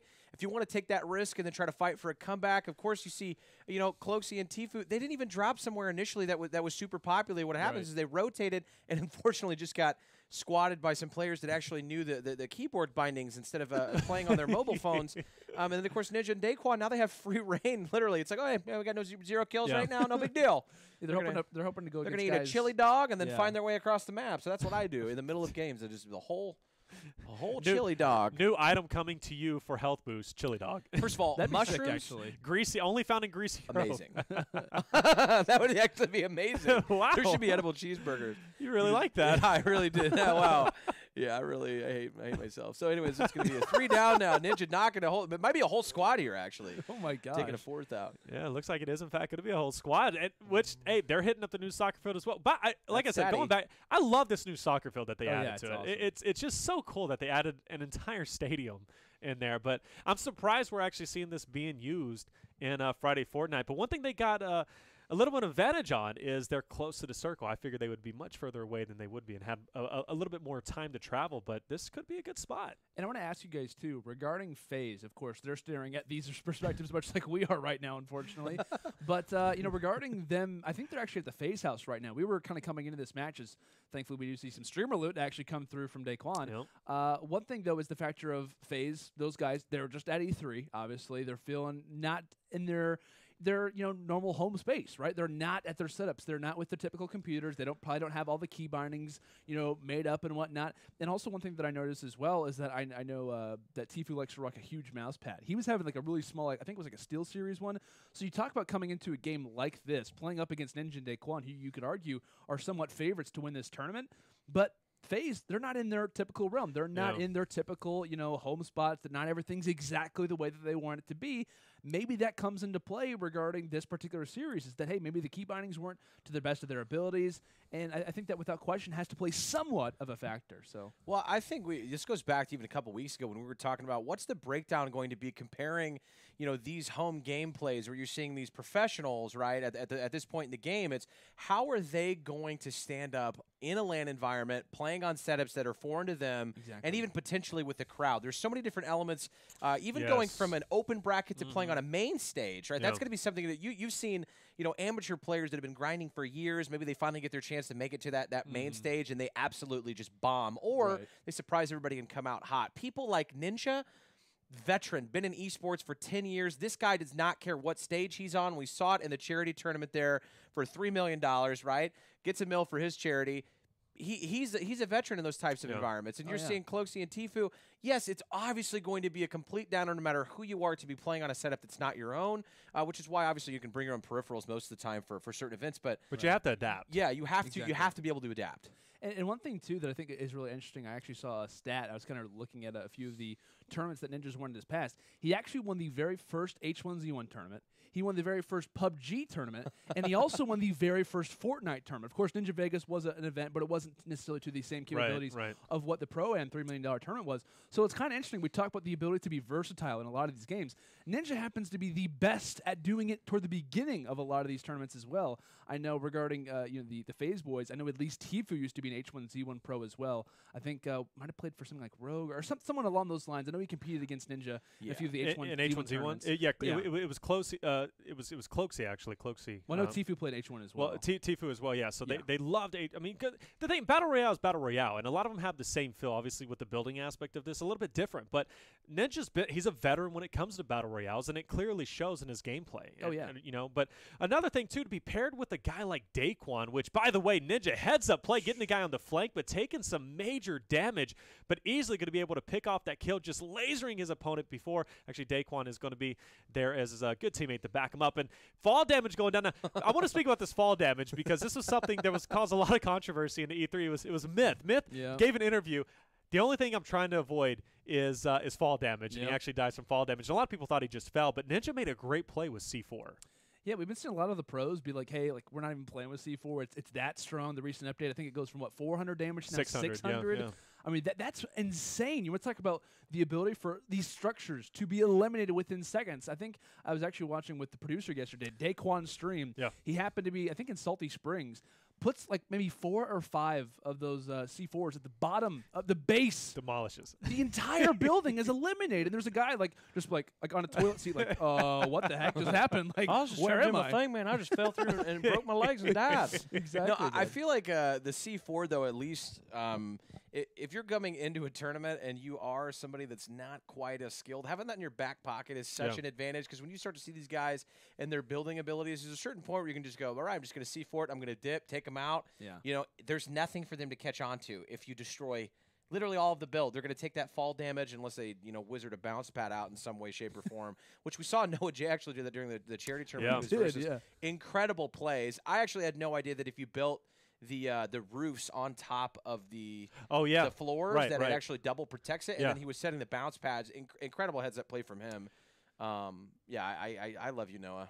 Yeah, well, not only that, plus the bounce pad that he used in order to get the kill, or not the bounce, but the directional pad. Yeah, it was a bounce. Exactly what you're saying, and he used that at the end there, and I just avoid the fall damage process, because the bounce pad at that point had only been out for a week and a half. About a week. So, I mean, to see these guys being able to just take that and use it for their own strategy in a tournament with that much, not only viewership but pressure on the line. Oh man, it's so amazing to see. And Noah J's still coming down from that high. Captain bodies here with the thermal. I'm telling you, this thing is nasty. That's 80 meters away. And he's casually hitting for 72 on both regular health and shields. Just destroyed. The other squads are like, wait, where are those shots coming from? I'm not exactly sure, dude. We're gonna go like res you, and they're about to get dismantled as well. Jeez, he is so dirty. Heads. It's so dirty. The thermal knocks him before he does. He's going to take the fall damage from that as well, destroying the floor now with the AR. I mean, you see this. He's basically been using that thermal as his primary here for almost the entirety of the match. Yeah.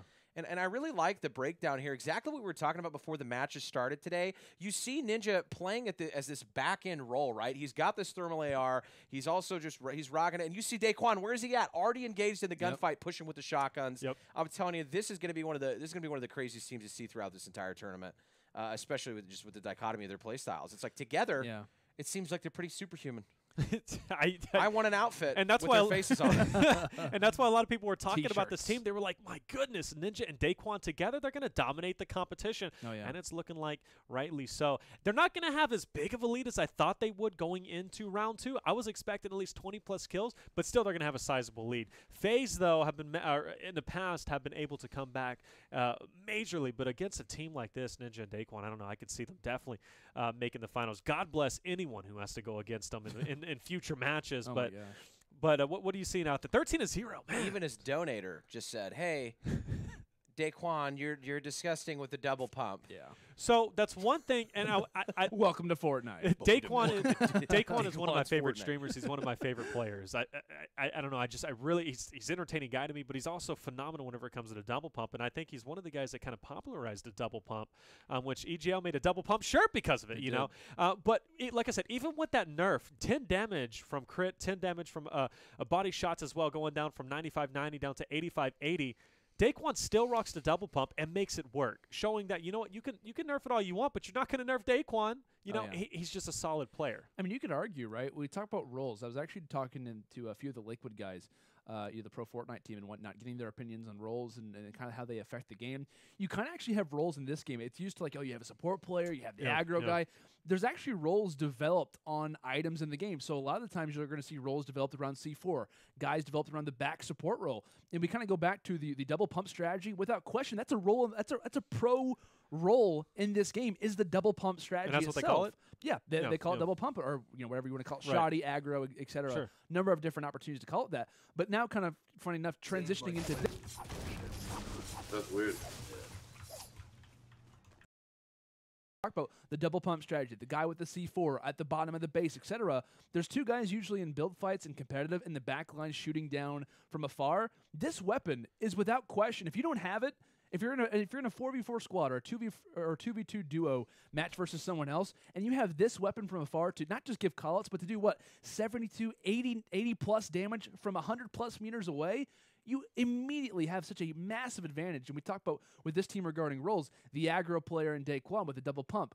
We talk about the kind of support role that Ninja's playing in this scenario because of how quick Daquan is. I mean, regarding roles, regarding a number of different capabilities, this team is going to be absolutely absurd if, of course, they don't die early. I mean, this is going to be a squad where we're like, okay, they're on a roll. They're not going to be taken down by anyone. And this is something that you're going to see even from the bottom up here of play level, right? Like you've got individuals that are just getting online. You play to your strengths in every game if you're wanting to do better. And if you have somebody on your team at home, like my brother, for example, absolutely buns with a shotgun, can't hit anything. Get him in this back role where you see Ninja playing. Obviously, Ninja can go in. He's nasty no matter what position he's playing in the game. But you're playing to your team's strength. What's going to win you the game within a match? Obviously, this has been working for them here. 5 engagements left in the game for them to try to take out these opponents. It's been seamless. He's putting, and like you're talking about, 140, even if they're fully shielded out, leaves you with basically just need to breathe on them when Daquan's getting up close here with these shots. Where's Ninja at again here? Now they're finally both up in a close engagement. Ninja does get taken down, though, here, knocked at least, but guess what? Main player gets taken out. Builds him in, says I'm going to build us a nice little tea house here while I put you back and put back together here. Mr. Potato Head style, give you some heals. I love it. And that's one thing that I enjoyed on our Saturday Fortnite that we saw with Dramas and Baldy. Baldy was that dominant player who would push forward and pick up those kills, whereas Dramas was the one who kind of hung back and just kept the pressure on the enemies. We saw Baldy. He could build. He can edit. You spoke about his edits earlier, right? That's insane. And that's the thing. You're usually going to have a master builder, master editor, as well as someone who can double pump, pushing forward while you have that support role in the back. So roles, at least in duo, I think those are going to be the two set roles we're going to typically see. But I love the overall duo aspect. This is something we haven't seen in competitive really in the past, but for Fortnite to be doing this is great. And, of course, Friday Fortnite's giving you a little bit of a taste, which you could expect in the future. Daquan looking to take some legs off with the RPG. I would love to see an across-the-map RPG shot. I actually forgot that FaZe is in this game for a second. We've been talking so long about Ninja Daquan. low-key roast. No, not at all. It's just like we've been talking about Ninja Daquan, the roles and whatnot. I'm like, oh yeah, FaZe has been watching this exact same thing. Unfortunately, they drop early, and of course, all the props to them, right? Not at all taking away from them in any facet, but I mean, we've just been staring at their gameplay, and this is FaZe, who of course are in the same perspective that we are right now, witnessing this 16, 17, 18 plus kill disadvantage that they're going to have coming into this next match.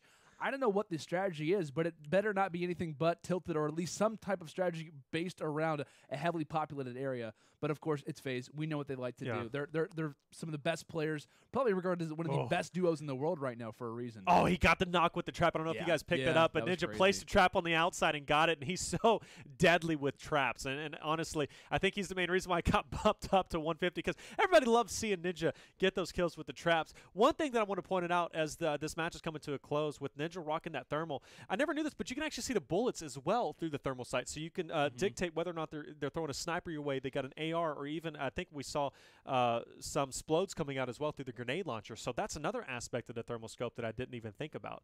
And one thing too they talked about with the thermal is looking into the storm. It gets a bit distorted, but you can now we saw, right, a lot of players in our tournaments would kind of rock the edge of the storm. They'd come in and they would peek their head through where they're not taking damage but still able to see through the storm. Now you can kind of sit inside the storm with that thermal and just beam people while you're safe in the circle. That's such an important role, Taylor, because I can't tell you how many situations where they're like, hey, we're being chased in the storm, and you turn around and you're like, let me put on my bifocals while I try to see where they're coming from.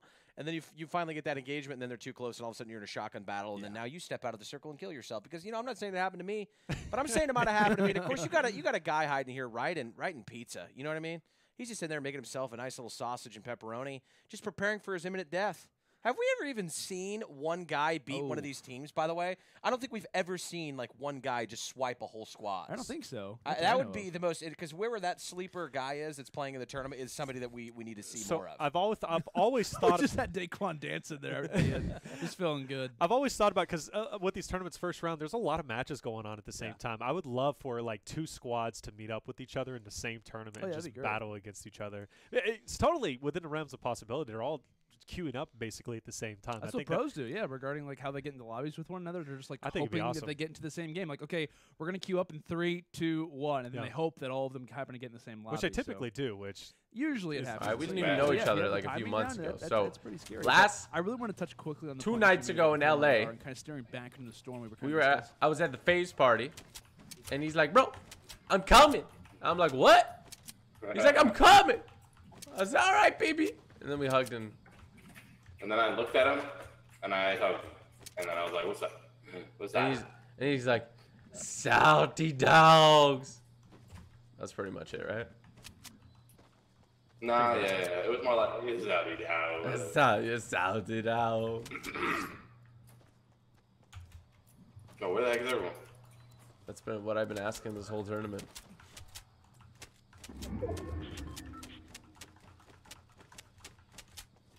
What do you think of the pump now, bro? You think it's, what do you think? You tossing the pump away or what? Yeah, I don't like it. But I'm using it, so. But you don't like it? No, I don't like it. There's so many ramps here. I've never seen this before. When did they add all this? Well, where are people? I need to kill people in Snobby Shores, so I'm kind of hoping there's somebody over there, but I really don't think anyone's there. Dude, I have no idea where anyone is. Not a clue. Not a clue. Oh, I think I have to do something in the... Does anybody know where the secret thing is in the bunker area? I'm gonna go there. You sounded so concerned for it. No, I'm just dead. The bunker, huh? Bro, I'm sweep, dude. I'm sweep.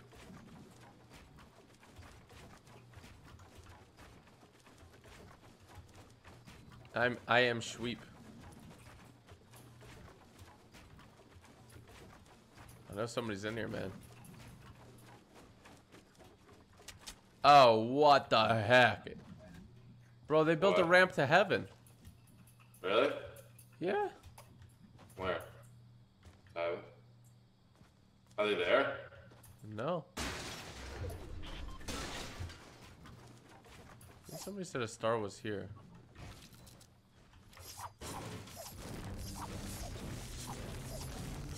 Oh, you go so fast.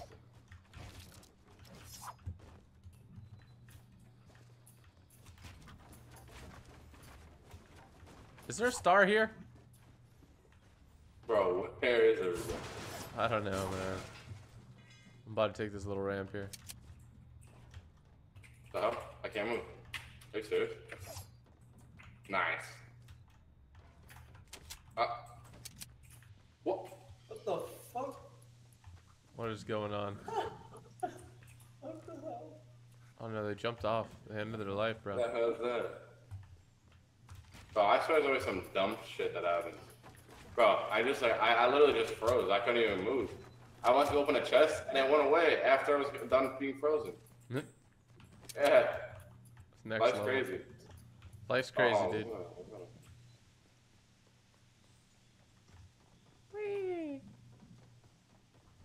No. Dude. I have to go. Back it up. Time to go sweep.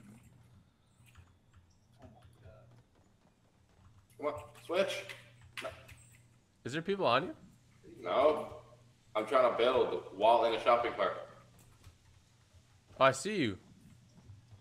You just look like you're flying on my screen. Really? Yeah. Well, maybe I want to fly. No! She's so high. Bro, this shopping cart has a mind of its own. Yeah, it's pretty glitchy. He just dipped. When he dip, she dip, he dip. When he sweep, he sweep, he sweep. So are we winning this or what? I can just go up here. Are people on me? Oh, this is gonna be perfect. Is there people on you? Wait, how do I go down? Where do I go down? Where on you? What the heck was that, game? Wait, no. I went the wrong way. Hold on, no. Oh, they're right here.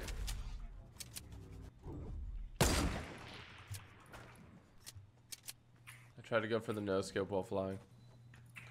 Little stick. That kid was a bot. Is there anybody else? I I heard another sniper shot on you. This guy is shooting a freaking what sounds like a car from It's a thermal scope. Is he from the base I was at? Oh, I think damn. You got put to sweep. Or whatever that is. You okay? No, I'm dead. But is he gonna finish you off? Yeah. Where is he? I don't see him, bro. Oh. Oh, he's gonna miss. He missed. Yeah, I must be blind. I don't see him. Is he in, oh, he's in the house? Yeah. Bro, he missed again. He's in the gas. He's coming out now. You can get me. You can get me. Yeah. Alright, I'm here. I'm safe. You can actually get me. No joke. Bro, that was the most perfect thing. We just got. I was trying to gauge where he was, but there's two people shooting at you. Hey, Gucci.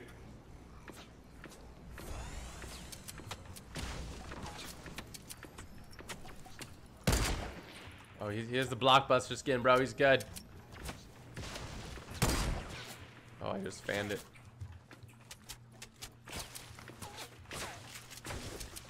I'm only 80 HP. If this guy headshots me, I'm dead. I like there's 6 left.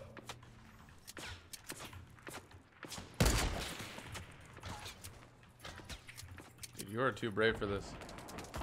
Yeah, wall, like. Okay. Knock one. Hey, you knocked the guy who killed me.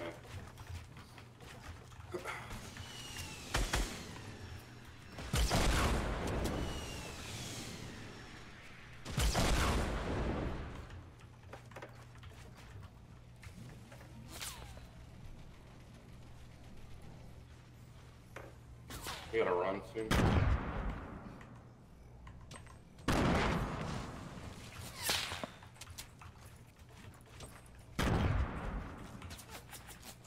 Hey, They're running.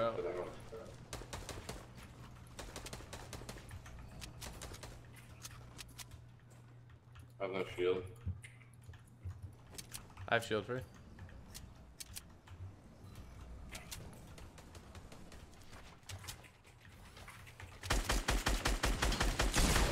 Oh, on me. Holy shoot.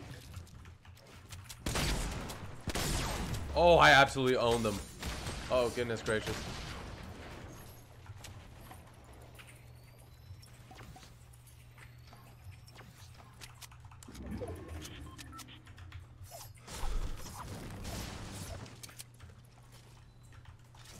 Oh, it's so laggy. I lost my sniper. Good. I can't play on it. Bro.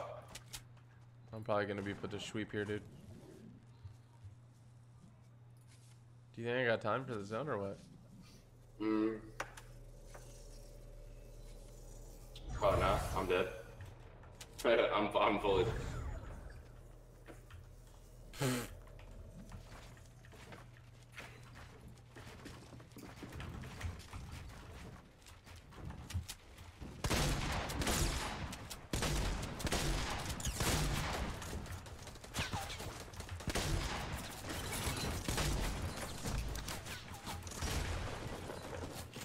Dude, my map open. My map open, bro. How did my map open? I put one to sweep. Did you see that? Yeah. I put one to sweep. Who you guys play next? Who we playing? To the FaZe boys. Not many squads, if anyone at all, could be pulling off what they're doing right now. 1v4ing squads on high-profile parts of the area and making it look easy. I mean, what we're seeing Ninja obviously start to get in the heat of battle, finally trying to get in some of these engagements because he realizes that FaZe are now on the heels of them. But all the props to the FaZe boys. Each and every tournament, they're showing us their abilities in the game of Fortnite and showing why they're one of the best, if not the best duo in the entire world. And if anybody's going to be able to make that comeback, it is going to be the FaZe guys. And just one thing that I've noticed and pay attention to is a lot of times you'll see players, I've seen some of them in these kind of these smaller tournaments rocking, five guns across the board, walking around with no heals. I mean, you see Tfue trying to make this comeback. Obviously, Cloak goes down here, unfortunately. Wow. But you look at it, heals are so important in this game, especially for rotations. And if you're going to be playing against squads, you're constantly moving around on the map, facing full teams by yourself. This is one of the reasons why when you are in those situations, I mean, it's very risky. Cloak goes down. Luckily, Tfue's on his way over there to try, get some assistance here. But, Mats-wise, he's not looking too deep there. I got about 400, but the way you watch these guys build, I mean, it's done in goes quick. Done in one tower. Uh-oh. Ninja in a building fight here. Has to do some defensive building to kind of put himself inside this box. He's going to go ahead and quickly get those little slurps down to give him some health, but of course, or some shield, but he's going to have to edit his way out. These players that he's going against seem relatively good, but of course that player pops his head out, gets one shot on him, and of course he has to dip just right the bullet. back out. But no, the fall damage is going to not occur. It's great building with the ladder there, but of course there he goes. He got the knock. Where's the other player? So he's got to be worried. He builds himself in. Where's his teammate? Where is Daquan?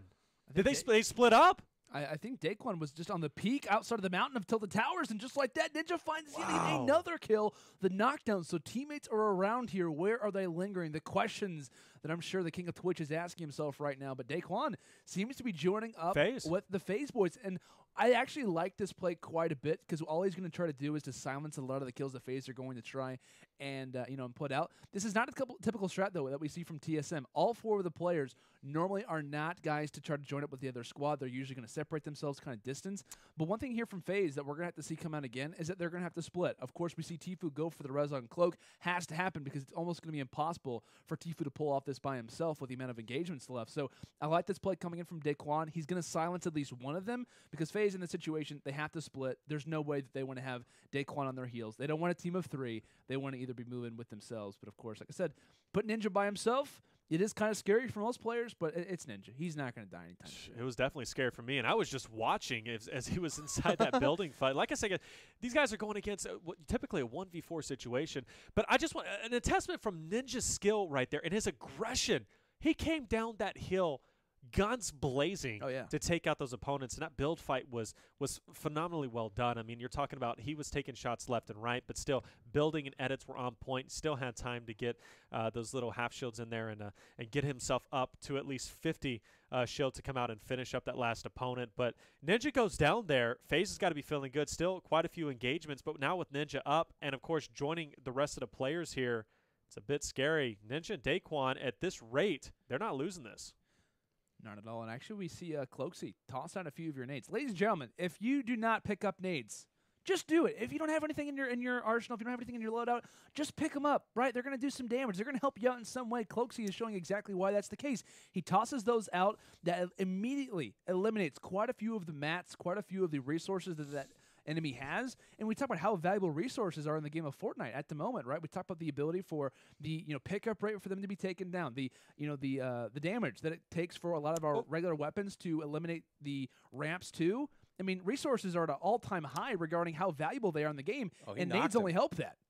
He got him, Taylor. I see what you were looking at there. Ninja in that engagement. That was scary. Shoots through and then manages to get Tink probably, for about 150 health there. Still manages to get the guy through the build material-wise. Something, too, for any viewers that might be new to competitive Fortnite, something that you'll see is a lot of the times when it does come to these heals, you see these pro players, if they've got bandages and minis versus actually picking up full med kits, the time it takes to heal rapidly, you've got 6 seconds to get 50 health. That's going to help you out in a gunfight, allow you to get back to your teammate a lot quicker. So a lot of the time you'll see him, especially Ninja, he's so good at building himself into those boxes to get those heals off. It's very interesting. I myself have been watching these guys, and although I'm hot garbage, I occasionally, I avoid picking up those medkits if I can find some minis around. Give yourself some credit, man. You're the Tfue of the Nintendo Switch. Listen, dude, they don't want me on the Switch. See me on the Switch, fam. The Tfue of I'm glad the title is established at this point. Tfue of Nintendo Switch. Listen, dude, I've got like the Skrillex montage music already ready to go. Wow. Drop the bass. Like, just wait for it, dude. You're going to love it. Oh, man. It's actually a small dolphin that I keep in my pocket. The amount of times. I'm Aquaman. The amount of times Ninja has been low on health as Daquan goes down. Wow. And how many engagements? So we're still sitting at, 5 engagements remaining now, total of 4 engagements down 3. Just keep dropping off left and right, 4 engagements remaining. Ninja's still alive, picking up kills. So with that being said, I do believe it's not possible for FaZe to come back. That should be it. Which, mind you, like you said earlier, FaZe has made their loser bracket run throughout all of our tournaments to come through with the wins. This is pretty typical of FaZe. Oh, yeah. I mean, they usually, and this is second winners round, so they usually never make it to winners round 3. So this is actually right on par with how FaZe usually performs in our tournaments. Yeah, it's kind of funny, right? Because a lot of people are like, "Oh my gosh, FaZe is eliminated in winners round 2. You've got to be kidding me!"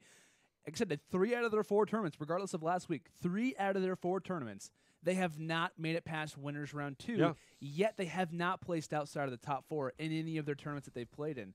And like I said, last week was their only tournament where they actually made it, I think the entire tournament. They ended up making it through winners bracket and taking the entire thing. But these guys are used to losers bracket. They're used to losing early, whether they're just not used to their shots being on, practicing and whatnot. But, I mean, hey, it's going to be difficult for them. Taylor, what's going on? What's going on, buddy? I just want to say, we hyped it up. I hyped it up. 2-time champ was #1 seed. He was so excited that he was the Doc. Dr. Disrespect, that mustache with Crafty will be facing off against Ninja and Daquan in the next round. Oh, you already know Doc's upset that would be. Oh, well, of course, FaZe, as we know, is moving down to the loser bracket. This game is over. Ladies and gentlemen, Tfue and Cloaks will be moving down, and, of course, we'll see them perform in the loser bracket later on. They won the last tournament. They're still well on their way to be the 2-time champions, at least in a row, whenever it comes to our Friday Fortnites. But this Dr. Disrespect and Crafty versus Ninja and Daquan. Boys, now I know that FaZe are the 2-time champions, but they are not the 2-time blockbuster champions, all right? You do not want to mess with the Doc. And I guarantee you, if Dr. Disrespect wins this next series versus Ninja, this is being added to that 2-time list. We talk about him being the 2-time blockbuster champion. Speed, momentum, all of those facets, all those qualities, that's another trophy going into the trophy room of Dr. Disrespect. Like the Ninja trophy, the headband is being given toward Dr. Disrespect if he takes this series. So, I don't know, man. But look at that score. 31-28. Still close. After 0 frags in game 1. That's insane. That's crazy. Props to FaZe, but they would have had a game 1 based off that game 2 performance, and they might have actually. I mean, it would have been pretty decisive on that. And I think Daquan gets out of this game with 0 kills. So all those frags are from Ninja. Daquan gets in the second game. Ninja went down with 0. Wow. Yeah. Wow. That's actually pretty intense. Yeah. If definitely, I think if FaZe would have got some kills off that, I think FaZe. Yeah. I mean, if we talk about if Ninja dies pretty much around the same time that Daquan does, right? FaZe is probably taking this game, if not tying it. It would have been kind of. Like we're calculating, like, exactly can they do this or not? Getting our with a TI-8s, Casio. We haven't brought up the Casio today. Our math has been pretty good. We've been avoiding it. We've been avoiding it pretty hard. Whoa, is it shaped? I can't even. Yeah, I can't even. You might be going snobby. Hold up, I might have to get a few kills here, Thief. No. You can't.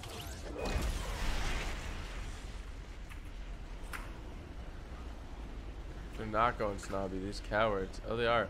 No, they're not. One is.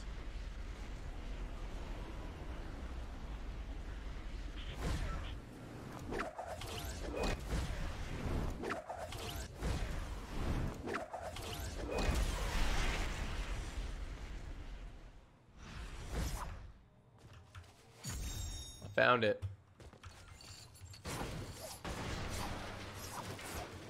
Mom, get the camera.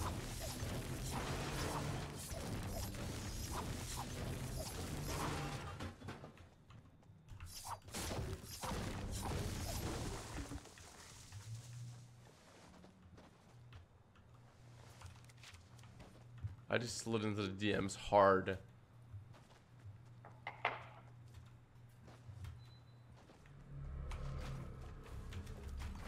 I'm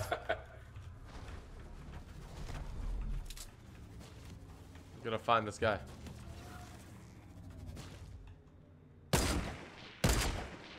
Are you kidding me? Bro, I'm gonna come up to you and barrel stuff you. Get in salty. Get in salty. Come on. Yes. Inside. Get in salty. Bro.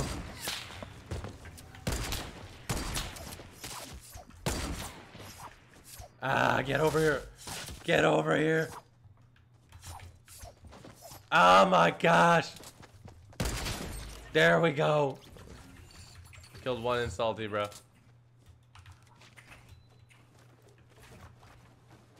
that a dishwasher going off every once in a while, too? What is that? I don't know. What is that noise? I don't know what it is.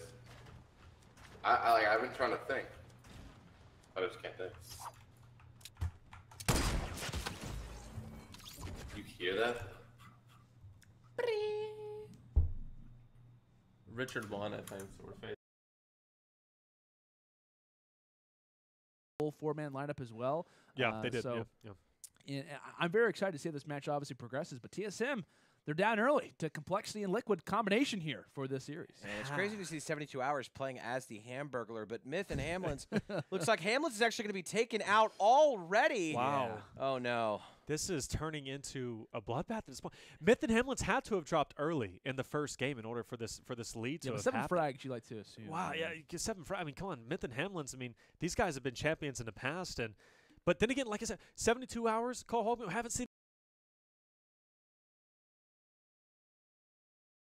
You see in the future, but man, what a lead coming into this game, and now Myth has to make this deficit. It's going to be a long hill to climb. And you're already seeing half the lobby has been decimated here going into this, which I always find interesting. Is that last game that we actually saw was so favorable for the FaZe boys in terms of those engagements. It went their way in terms of a possibility of a comeback.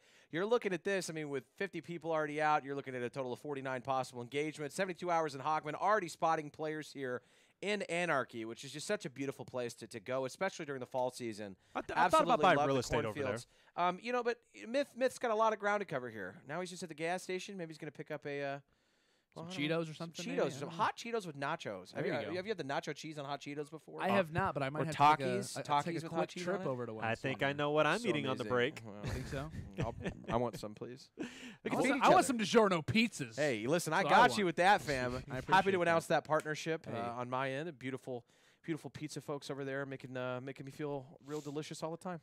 Real You know what I mean? delicious Crispy all the pan time. pepperoni pizza, baby, making it rain. And you know what goes best with that DiGiorno pizza?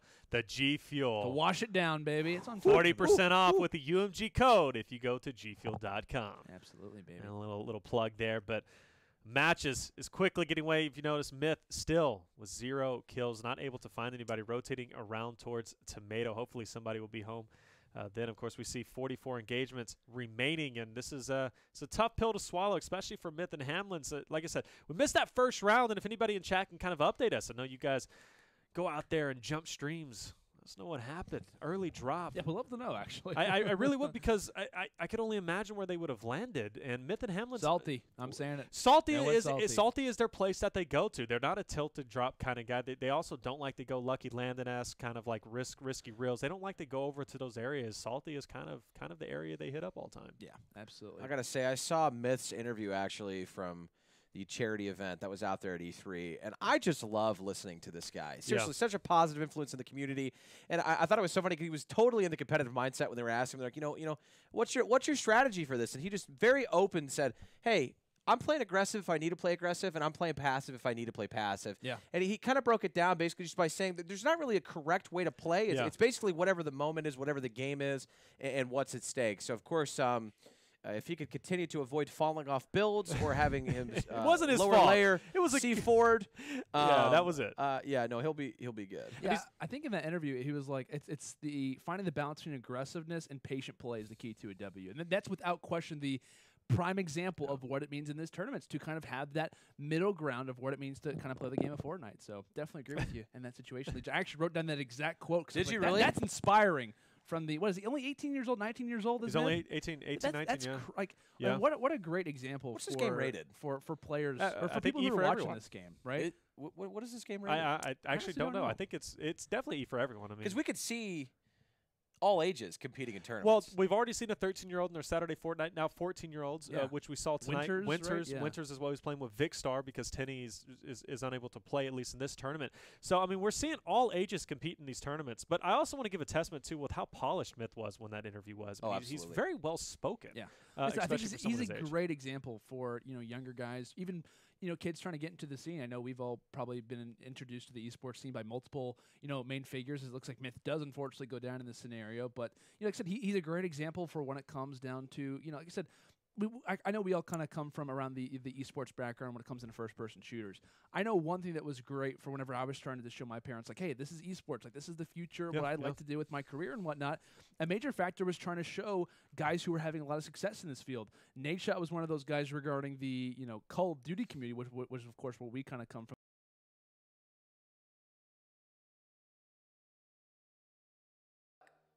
Good luck. Have fun. Yeah, buddy. Yeah. He's an Omega. Omega. Oh my God, he's a purple too. He's rocking that Kool-Aid. Lord. My guy looks whack. Yeah, what's up with your guy? Why are you naked, dude? Dude, I love being naked. naked. Put on some clothes. Have some decency. Zero decency out here, big boy. Got people in this office are just looking at me. From the shit I'm saying. Wait. Like, is it like a lot of people? Not too much, but like people like just walking by. Dog, I mean, shit, if it was me now, I would feel so bad because I'm super extra. Like, go over there. He's almost in.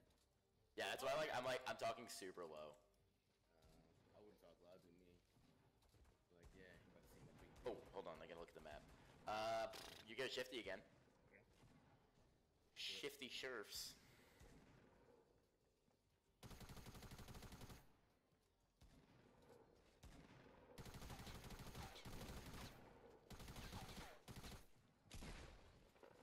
Ooh, there's another Omega in this lobby that is actually no, whatever you call it. Let's go, OP. Are they hiding their thing, by the way? Their stream? What? Actually, doesn't matter, I guess. No, if you had a 2-minute delay, I think they said it didn't matter. Okay. No, because this lobby's taking forever to start, so like that 2-minute delay could be, it could be compromised at this point. Facts.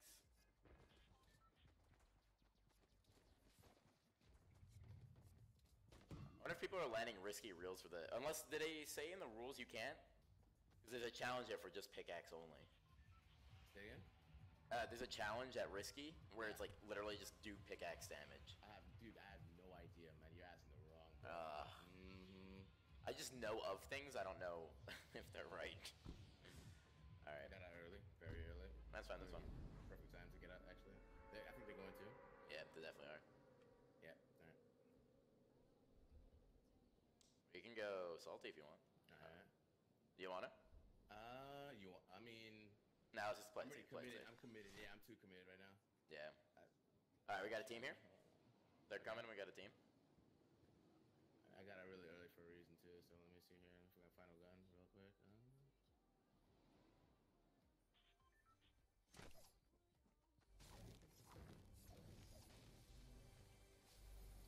Fuck, I got a hunting rifle.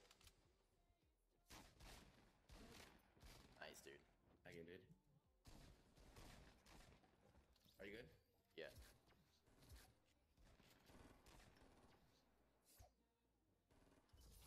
I'm pushing this guy.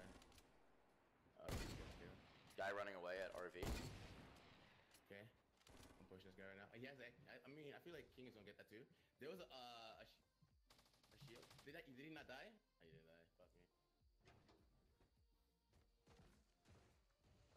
I'm not gonna push this, dude. I'm just gonna focus up real quick. Yeah, I only have a hunting rifle. If you King's got him. I have a shotgun for you.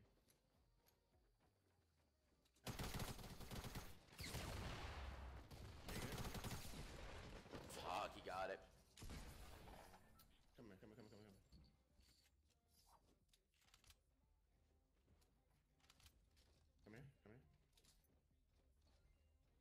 I have a shotgun for you if you need it. Yeah, I'm coming, my bad.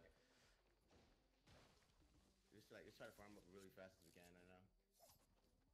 Fucking shifty shafts. Bro, I literally only had a hunting rifle and chase that guy down with the C4. I dropped this. Where's that? Okay. No, Cabin's about to pick it up. He did. Oh my fucking god. Alright, man.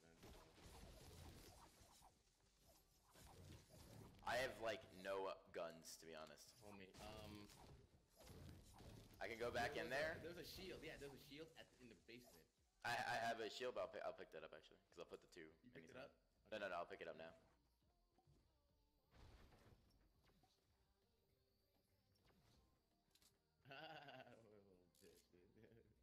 What?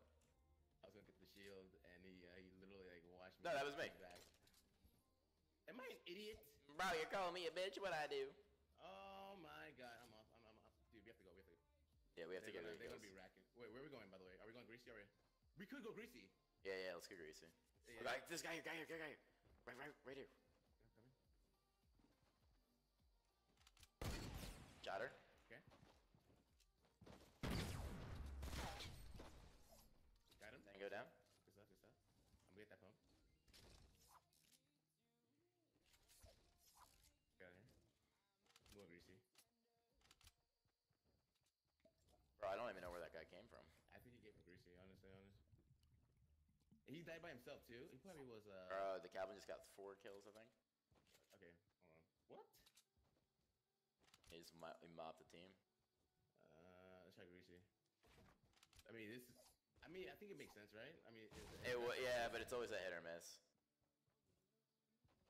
Delta was definitely a good call for to go next, but it's only one. I think he's just finishing them. Yeah. Exactly. So they have. In this particular area. And speaking of particular areas, places where teams like to go, of course, Tilted Towers for Aimbot Calvin and King Richard. And already 6 frags coming in from the man Calvin himself, along with, 2 coming in from King Richard as well. This is like the Rome. It's a high-risk, high-reward play, but when it works out, man, it's absolutely devastating. And that seems to be showing the score right now. 9-2.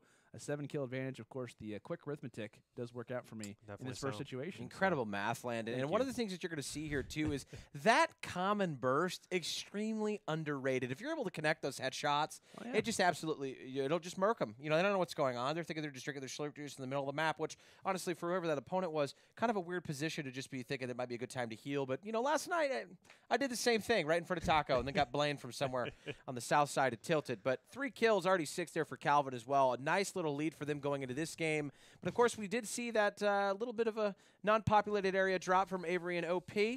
And I want to see if they can make a comeback here. 36 total engagements remaining in this match itself.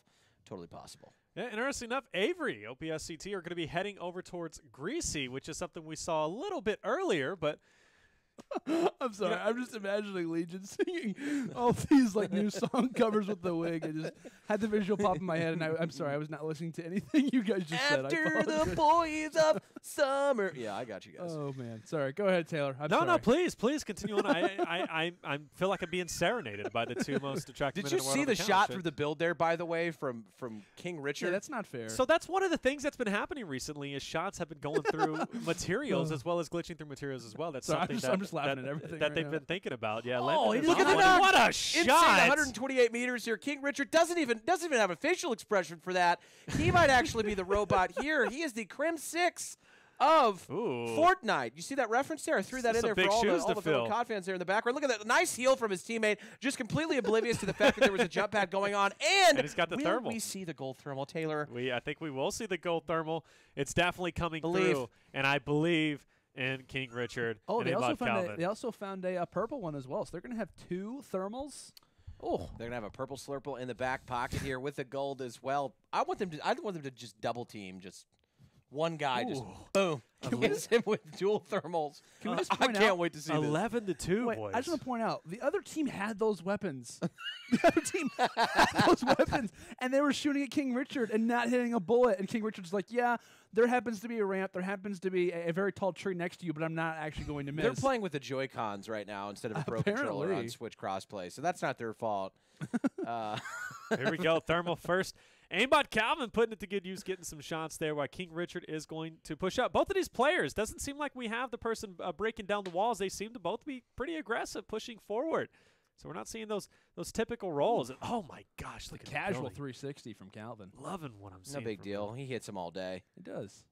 He's actually got the blue burst out. This is a weapon that I feel like since the FAMAS was kind of added to the game, it's kind of been a weapon that's not been as driven toward. I mean, I remember I say the beginnings of Fortnite back in my day when I was playing 7 months ago. No, there was like a huge discussion whether it was like, hey, the burst is the best gun in the game, the regular assault rifle is definitely second tier, and now we've kind of been seeing like not a whole lot of burst love, man. It's kind of like either the FAMAS is kind of like the new burst, it's kind of like the new guy in class, and the old one's just like, okay, like I guess I was cool for a while, but I'm no longer there. So yeah, it's like the kid with the faux hawk when your mohawk was cool. Yeah, don't be talking about me. Like, I had the faux hawk for the longest time. I bet you did. I bet you also were a lot of Ed Hardy at one point. But anyways, King Richard, Aimbot Calvin, absolutely dominating the competition. Fun fact, I actually did have a pair of Ed Hardy jeans. I mean, I can't deny it. I mean, you know, it's just I don't know. It's just something I kind of do. You know, I have never heard a more accurate description of Taylor in 2011 in my life. I guess I'm leaving. I'll see you guys later. I'm going home. I didn't wear any Ed Hardy, but I wear a lot of Dairy Queen stains on my shirt, so that might as well be. I can relate with Sonic. I'm totally with you. I worked at Sonic. But let's just talk about this here. 9 kills from Calvin. Every match we've seen this man in, it seems like he is just dominating. Pink guitar in the back, just got done playing a Blink-182 riff and still murdered an entire squad. And I want to let you guys know that I miss you. What? That's another Blink reference. Thank you very much. Unbelievable off-topic discussion we've been having today throughout the entire tournament. I love it. It's crispy. Like some McNuggets here. Let's see what he's got. Sniper in the back pocket. 7 kills, 9 out of Calvin. 16 total. Their roster is looking like a whole snack here. And I'm hungry. I got to tell you, man. I'll tell you that. This roster is looking pretty tasty. King Richard, Aimbot Calvin, man, the ultimate squad, at least currently for their first 3 matches that they played. And they made it pretty far in the last tournament as well. They're doing the same thing here. Mind you, King Richard still out there trying to recruit some people for Team Interview. Of course, he's the captain. Aimbot Calvin looking like maybe a prospect. They're probably bumping shoulders right now with that near that campfire. Like, hey, man, you want to add me to the team? I'm playing pretty good. I mean, hey, I don't know, man. He's a very solid player, and of course, we've been kind of watching him in the past 2 tournaments. I think he's played in the last 3 in total, but the last 2 specifically, like we said, he has been probably. I know we don't necessarily award MVPs in these tournaments, but I mean, he's without question in that candidacy for being an MVP and throughout a lot of these matches. Is that guy in the tree? No, he's not in the tree. He's actually just above in that mountain, and he beamed him through the tree. OP, man. Literally. He's out of mats though, so that's a problem. That's not OP there. Yeah. That is definitely not. I love Avery does get the knock. I love his shirt, by the way, Senpai. That is a great shirt for all you anime fans out there, which I'm not, but I still respect the shirt. You're not a weeb then. I am definitely not a weeb. Oh, okay. But just curious. great knock coming in, and another one, but he gets some shots from the back, and look at how quick he processed that, gets the turn, gets the shot off. You talk about accuracy and confidence. That was the ultimate sign. Op is beaming out here, or as I would like to say, he's up. Seriously, just murdering everybody that he's running into there, especially in Pleasant Park. I wonder how the calls are going to work. Like, hey, I'm in soccer field. Oh, there's 9 of those. So which one are you in right now? Because they happen to be like slaying people out through soccer. I don't know. Maybe I think they need to add another basketball court. I would love to see. I'm a big basketball fan myself. Well, these smallest, like a big one, like a stadium. I want to see like I don't know some type of FORTNITE basketball stadium. Sometime. I know they added the basketball skins to the game. I don't know. I think or like a hockey rink would actually be super sick. I think. How amazing would it be if you could slide around? You could like your character wouldn't have as much control. Loot Lake. Maybe we were talking about this last time. They need to freeze it over and then epic. Do hockey. Please. Could you imagine getting in a fight and then all of a sudden you just can't stop your character from sliding on the ice because you're just recklessly just going forward. But with that being said, another kill comes in for aimbot Calvin. Who sitting else? At 12 kills himself. King Richard has quite a few. 8. That's a total of 20 kills so far as great the math. game is nearing an end. Quick Hashtag maths is on math. point. And with that being said, they're only 10 on the right. They came in with a nice lead, at least into this first round. And looks like they're, in fact, going to take this over. Good stuff coming in from King Richard and aimbot Calvin. Great first round. And I think actually the winner of this particular series will face off against the winner of Dr. Lupo and Ginger Pop versus Rice Gum and Tupac. Dirty Pop. So that should be a pretty interesting game. I'm excited to see Dr. Lupo play with this teammate because this is someone that we haven't really seen in our tournaments, but he's been playing a lot on their streams. Yeah, I actually saw Ginger Pop playing. I think it was with Dr. Lupo, Tim, and Ninja last night. Of course, I think he actually got added to the official Rogue FORTNITE roster. Yep. What, maybe like an hour before our tournament started. So we got 2 guys representing Rogue, which is awesome to see another organization in the FORTNITE community regarding the esports division. So yeah, great to see. And I honestly cannot wait to see Ginger Pop. I hope we get to watch his overall play happen. And shout out to Redheads. So there you go. I know a lot. Shout out to Redheads, absolutely. That is just. Oh, there we go. Got Shout the battle. Out to the King. I just want to take it up. King Richard takes a little break to get that little token for his battle pass. But not about Calvin. He's taking a breather right now. He's taking a big breather, and I don't know if he'll be able to get picked up. He's inhaling way too much asphalt to be right there. Yeah, I don't know about you guys, but when I'm working out, usually my head is also in the concrete, throwing up. Or especially after a long day at the buffet. Am I right? Yeah, I tell you what. When you hit your 16th plate, there comes a point where you think to yourself, "Do I work here?" And then you realize, yeah, I do. You know you reach the limit when you get kicked out of a buffet for eating too much. Okay, fun fact, I actually probably only eat at a buffet maybe like once every few months. But there is an Italian buffet in my city that if I could take everyone watching the stream to right now, I would. And we would share some amazing bread pudding for dessert afterwards. Oh, bread pudding. So shout out to my stomach for being hungry. But yeah, he's going to get Calvin back up, Good teamwork there. Giving him the heals. Said, hey, come back to me, guitar. I need this. I miss you. Was that another reference? That was another I miss you reference. There we go. Well, we got 20 to 12, so 8-point lead, at least 8 frag lead so far. It is nearing the end as we see only one player left. One sad soul remaining who is about to run into 4 elite players, which this is definitely if I'm that last player, I'm hiding as I typically do, and this player is not showing his face anywhere, but that circle is going to get ever tighter and tighter. As we'll see them moving in on it. And obviously that last kill is not going to make too much of a difference. We're still going to see King Rich and aimbot Calvin going to round 2 with a nice, sizable lead, but we already know where they're going and where they're dropping regardless of their lead. They're going tilted once again with whatever lead that they have. And you know you're going to see it, Landon. Oh, yeah, absolutely. Can't even take a blink by any means when it comes down to this game. But, yeah, like we said, one player left, and in the bottom left, we see aimbot Calvin rocking the thermal because he's got a full 360 vision. I think he spotted him. Did he? Well, at least I spotted him. He was just off to the left. He just scanned through. Unless there's a random chest just floating on top of that hill, I'm pretty sure that was the player. He just missed him, or at least aimbot Calvin should have saw that player. But that's all right. They'll eventually find him as they're searching for. This guy or gal is a top hider. Oh, this is the longest we've seen somebody be. Is that the player? I think it is. Just chilling in the room. He's like sitting in a bakery. He's literally like, Grandpa, I'm just gonna hide it out before we have to go to dinner. Maybe I've got a shot of staying alive and winning this. Imagine he just drops C4s and destroys all their build and they die simultaneously. He strategically has C4 placed at each location where they're currently at and just blows I don't know one if up maybe that was something else because Calvin is not engaging. No, it was definitely something else. I don't know what it was. Okay, because I was like, that's why I'm curious. What maybe shows? It was an open chest. That's what I'm curious. What shows through? Yeah, we're not actually blind, chat. We are pretty far away from this large TV that we have in front of us with 4 screens on it. So I want to know. It looked like a body, but what shows on a thermal? What shows on a thermal? You got bullets, you have chest, but then obviously we just saw something down there that I'm not too sure what it was. That was a pair of pants on a clothesline sitting in the room. That is a solid observation. There it is. Finally, we got the kill, and looks like it came looks from, like Avery. Avery was Did Avery just get a nasty snipe here for the game ender? He does have the legendary bolt. Oh, let's see. Give us the highlight. I want to see I want to see a Nosk. The live replay coming to you, ladies and gentlemen. We do indeed. At some point here, let's check this out here. Wow, what he was hiding in the little room. 298 was a little confused. Great heals left his entire bottom half exposed. Solid strategy there. That's actually one of my favorite strategies is to die in plain sight. I really love that portion of the game. Solid strategy. Nothing gets you going more, I think it's fair to say. Honestly.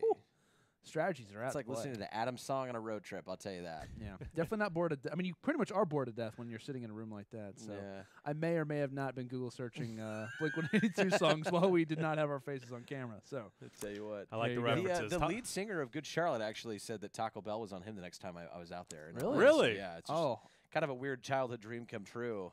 Good Charlotte taking you to Taco Bell. Tacos with. Well, actually, you'd be taking him to Taco Bell, would you? My favorite Madden soundtrack. Yeah, I would. I got the gift cards. Madden. Actually, I remember that. Bringing back memories. You know what I'm saying? We're getting old. The anthem. Shout out to Good Charlotte. 7. I actually listened to that yesterday on the way to work. 7-kill lead going into round number 2. Avery, obviously, and his teammate playing considerably well, but still have a big deficit going into the second round. But got to be looking out for King Richard and his teammate Aimbot Calvin, of course, going into Tilted probably for the next drop. If they get dropped early on, why not? A lot of bad things can happen.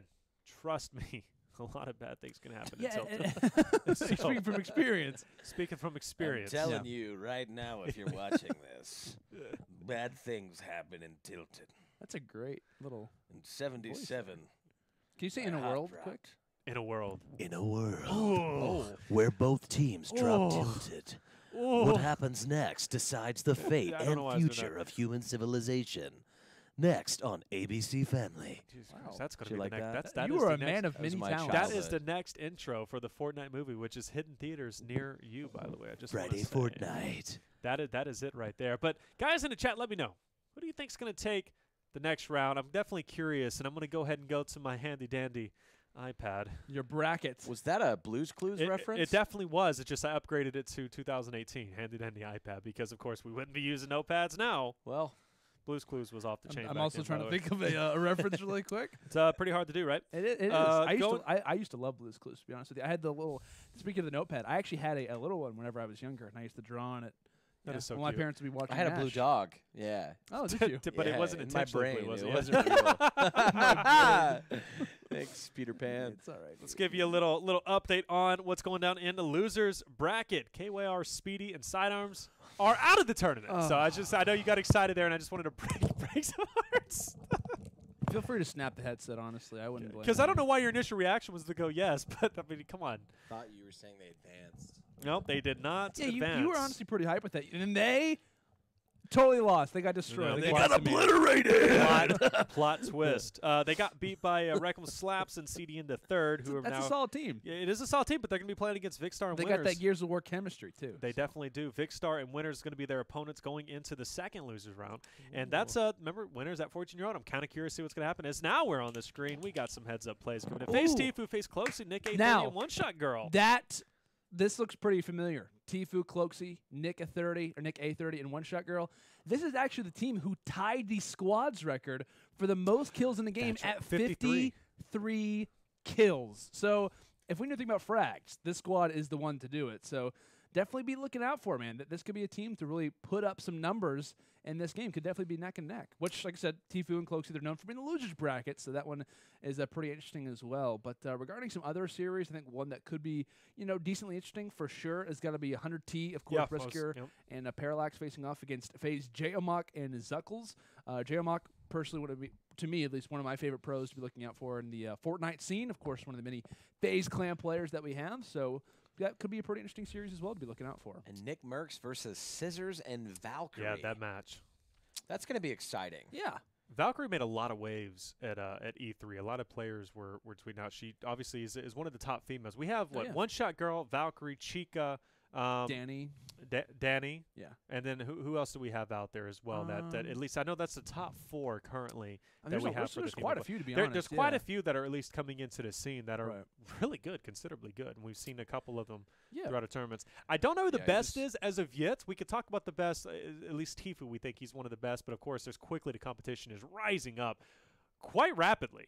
In terms of who's the best, the male player out there, but female player, I'm not too sure. Yeah, I think in our Saturday FORTNITE tournament, we actually saw. I think it was we saw Chica. Well, yeah, we saw not in the Saturday tournament, Chica. Or did we see in the Saturday tournament? No, not in the we saw Danny. It was Danny, and I think was it Electra? It was Electra. Yeah. And they actually took down. It was Requiem and Camille's actually in winners round 2 or something like that. Everyone was like, "Wow, that's such a surprising thing to see." But from a point of view, that's a very solid team. Those two girls, they are insane to watch. And I'm not gonna lie, I'm learning a lot of information from the girl players as well. I know, we always talk about different players we're looking out for. And our Friday FORTNITE tournaments, man, there's a ton of talent and a multitude of facets. So yeah, I'm always looking forward to seeing what we can obviously see from a number of our players. So absolutely, and even someone that we don't see in our Friday FORTNITE, High Distortion is one of the players out there that's been making his way through the ranks. Yeah. And you're giving me that look. I know you're thinking that guy's a beast, right? TSM player. The beast. He's a beast in real life, by the way. Dude is massive. I was told that High Distortion once, after losing a Gears of War series, literally tore his controller in half with his bare hands. Yeah, but that's important to mention as well. Yeah, with his bare hands. Didn't throw it on the ground. Didn't step on it. Didn't take an axe to it. No, which would be kind of scary to have an axe on stage while playing. Probably not normal safety protocol, I would say. Well, for Gears of War, who knows? They get pretty wild on the scene over there. But just snaps a controller in half, man. That's So, fun story about a Gears of War experience I had while in Atlantic City at a tournament. A security guard, there was so much trash talk in the actual open area that I overheard the security guard call for backup because she thought something was happening. And it turns out that it was just trash talk, which I literally went up and I was like, hey, ma'am, this is how they get into it. You know what I mean? Mm-hmm. So I'll be excited to see what the LAN environment's going to be like here for FORTNITE. Because I feel like if you're really upset at a bounce pad death, I can't really, you should probably calm down. I just imagine the security guard calling in, everyone's calling each other awful, and they're spitting on their monitors, they're breaking controllers. I need backup immediately. It's a GG's afterwards. See, I grew up when LANs first started, right? So I was at least for in the Halo scene and stuff like that. So I showed up and it was I learned how to trash talk immediately. You look at some of the greats from back in the day of trash talking. Shout out to Scott Gandhi. That man threw toilet paper at T-Squared once on a live stage. I mean, it doesn't get any better than that. And I am so excited to see what kind of personalities are going to develop at these tournaments. Probably not to that level. I'm sure that's going to go against somebody's code of conduct. But please, somebody get some spice, some zest. Well, we definitely have some spice changing up the strategy. King Richard, Aimbot, Calvin are, in fact, going to be heading over to Salty, an area that we don't typically see them go through. And, of course, all 4 of the guys are going to be sticking together, which is quite interesting for Avery and OPSCT. I figured they would kind of split off, or at least they're not down too much. 7 kills going into this round, but still, I figured they would at least not stick with King Richard, Aimbot, Calvin. Quite an interesting strategy, but of course, 4 is stronger than 2 in terms of whenever you're playing squads, even if they're not on the same team, gives you a little bit of a cushion. Yeah, and if you want to stay alive, you're trying to stay alive maybe toward the part of the game. It's not a bad idea to want to try to go with your squad mates. But yeah, we talk about the deficit. Probably not the greatest of strategies. As keep in mind, Avery very low on HP, 15 to be exact. Need to try and reignite this situation, but with some squad mates. Actually with some teamwork, because I believe he puts up the wall to try to watch over his squad mate to make sure he can put through that bandage. But yeah, very close quarter spot. Probably going to hand that position over to OPSCT to find that kill in the later stages. But yeah, goes for the edit and probably should be able to find this kill. There's one. Nearly finds a second, a few HP being lost, and I think it could be the kill. Come down into this. Props to those guys for trying to go for the edits, but I believe in the end, these frags, these eliminations, will go the way of Avery and OPSET. You got to love the edit strategy in general. Just to be able to look through to try to spot those players on bottom.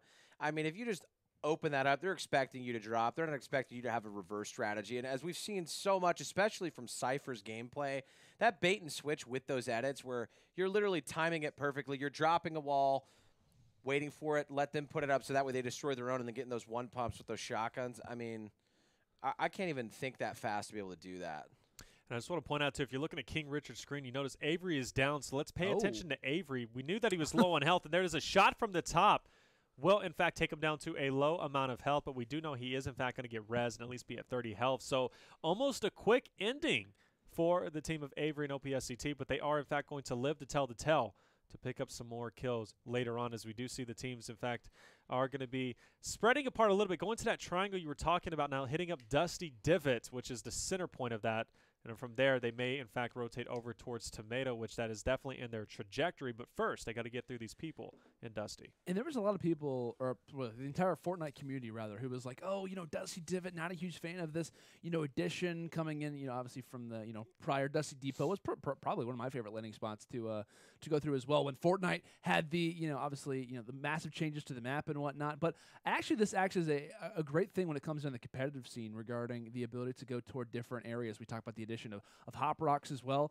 And like I said, this kind of comes down to, like I said, the landing triangle that I personally have kind of came the name up with, because like regarding this particular area of Dusty Divot, as we actually do see King Richard and Aimbot Calvin both go down.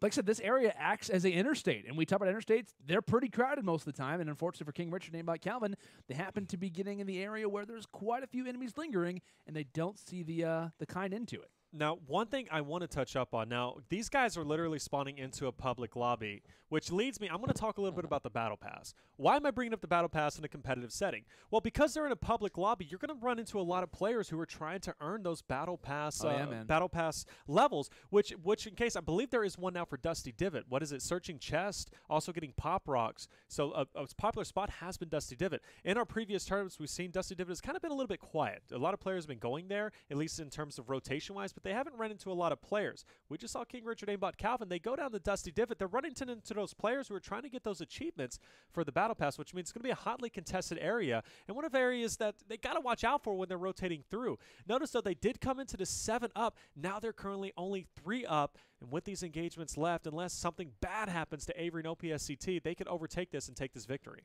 Yeah, I think this game should be in their hands to take. So they've got, 45 more engagements to happen. They need maybe 2 or 3 more just to tie it, 3 or 4 to obviously close out the game and the overall victory. But yeah, man, I think generally, as we do see the nice elimination come through from OP, like to me, I don't know, Calvin and King Richard, this duo is kind of being or kind of acting like the future or a different rendition rather of the Nick Merckx and Cypher squad, where it's all about aggression, it's all about getting in the face of the enemy and pulling out a lot of these strats. I think they do pull it out a little bit better as the nice ending elimination comes through. OP. Look at that. You see the celebration too out of him. That entire engagement, the fact that he was going straight from the pump to the burst, I feel like that's an underrated combo in general, because if you connect with that burst on a headshot, I mean, absolutely just bodying everybody in that engagement. Gets to witness it again here in the second story. Look, he's like, hey, what's up? And celebrating. I mean, I would be dancing too in my chair if I was in an office space. Well, with those kills, I think they just secured the lead, and they are in fact going to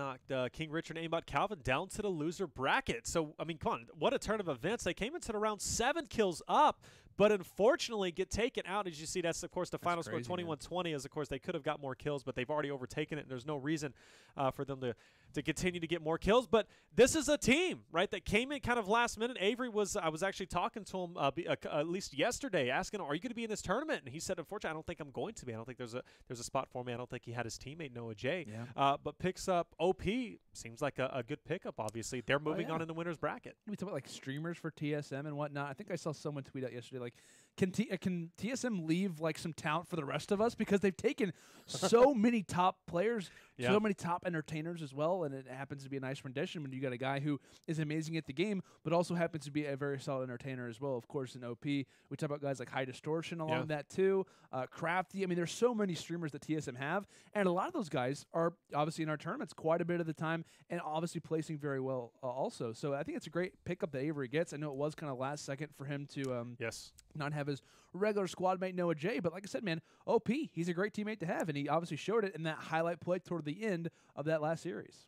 Absolutely. Anything that you want to add on to that? I'm actually just sitting here thinking about future tournaments, and if we're going to be having the breakdown of PC versus other platform players, is it going to be that, or will people be actually playing on their respective platforms of choice? Because I'm looking here, we're seeing all this high-level talent, the majority of it coming from the PC side. So it's going to be interesting to see if there's going to be a breakdown where you're going to be all of a sudden able to celebrate multiple teams through these organizations that are going to be playing, not even necessarily at different levels, just on different platforms. It's an interesting concept, and I think going for the cross-platform play that we see, I don't know if we'll ever see that. Of course, as at E3 we saw, they were all playing on PC, but they would bring their controller if they played on a controller. Yes, I know Nick Merckx had a controller. He had obviously, he's one of the console gods, at least whenever it comes to it. I actually watched Nate Shot's YouTube video, and it was funny because I think Nate Shot actually lended Nick Merckx a scuff, and Nick Merckx was like, yeah, funny enough, I'm actually going to destroy you with your own controller in this game. And it was just like a really funny thing to see. Like, yeah, there's guys who are obviously talented in multiple facets. I think, was it like last week or 2 weeks ago, I was discussing and saying, like, yeah, on YouTube, there are mobile players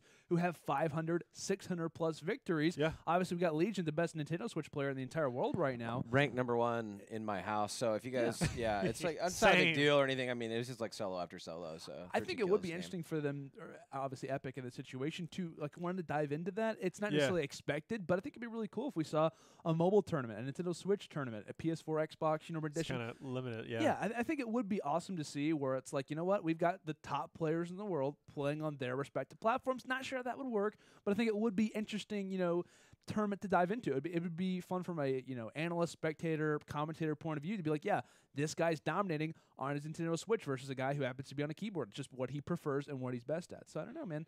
We got Nick Merckx, who's dominating. He's won week 1 of our tournaments.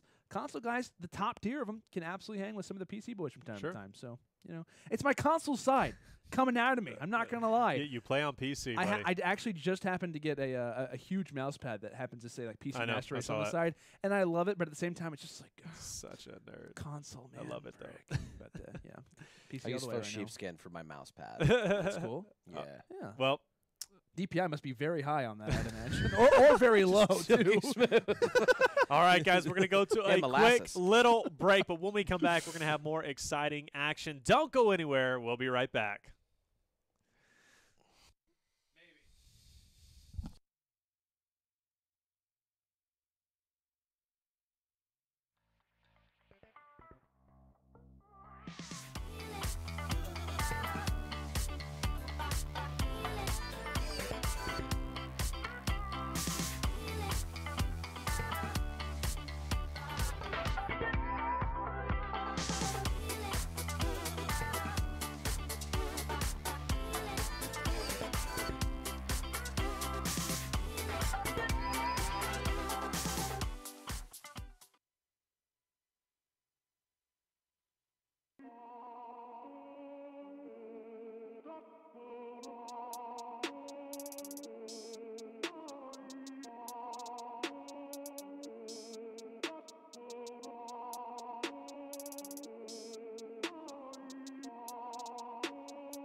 Thanks so much for playing it. It's always a blast. So yeah.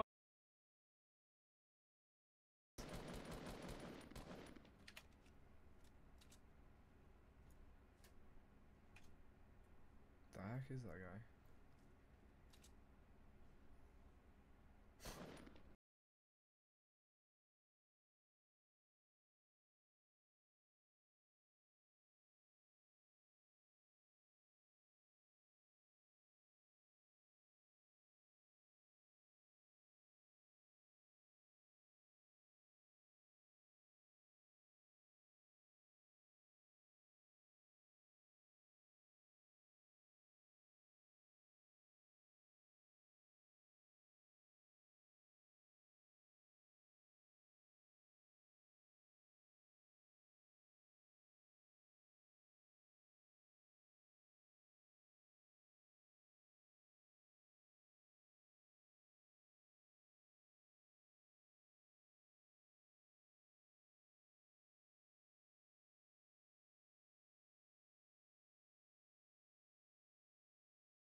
Alright.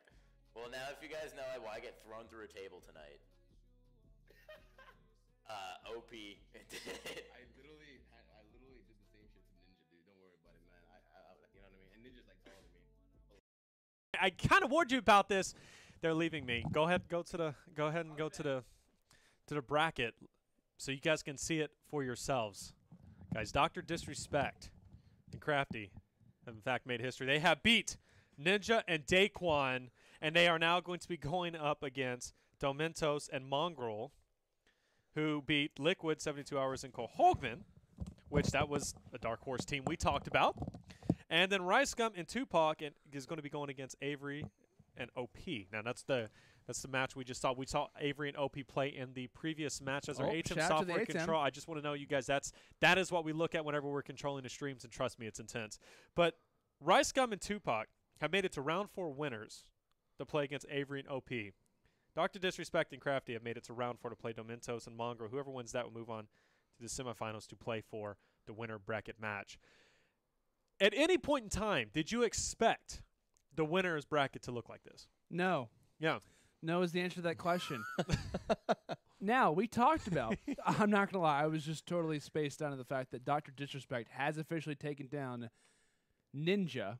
And Daquan. So, that is amazing. That's fantastic. I was not prepared for this. We talked about it, right? Lando. Oh. We talked about this, and the mullet, the stash and the mullet. I had to go call my family for a second to let them know that my internet dad, Dr. Disrespect, just advanced. Wow. In the winners. Well, you know what? Crazier things of stranger things have happened. Still trying to get on that show. But wow, Netflix original show, in fact. What a coming soon. What a turn of events. So, with that being, I don't understand. Well, you know what?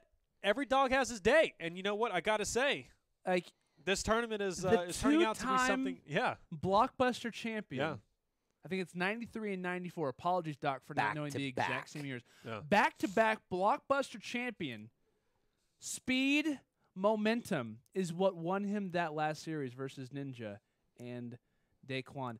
That's just another trophy added to the miles and miles of achievements. Honestly, that Mr. Dr. Disrespect has in his arsenal. Well, you know, certain magicians, they pull out the ribbons. Oh. It's just his prizes and ribbons from all the placements he's had at various we video talk game about events. Twitter bios, how important Twitter bios are. Wow. All right, I mean, your ego lies in your bio. Do you think now he puts that in his Twitter bio, right? Yeah.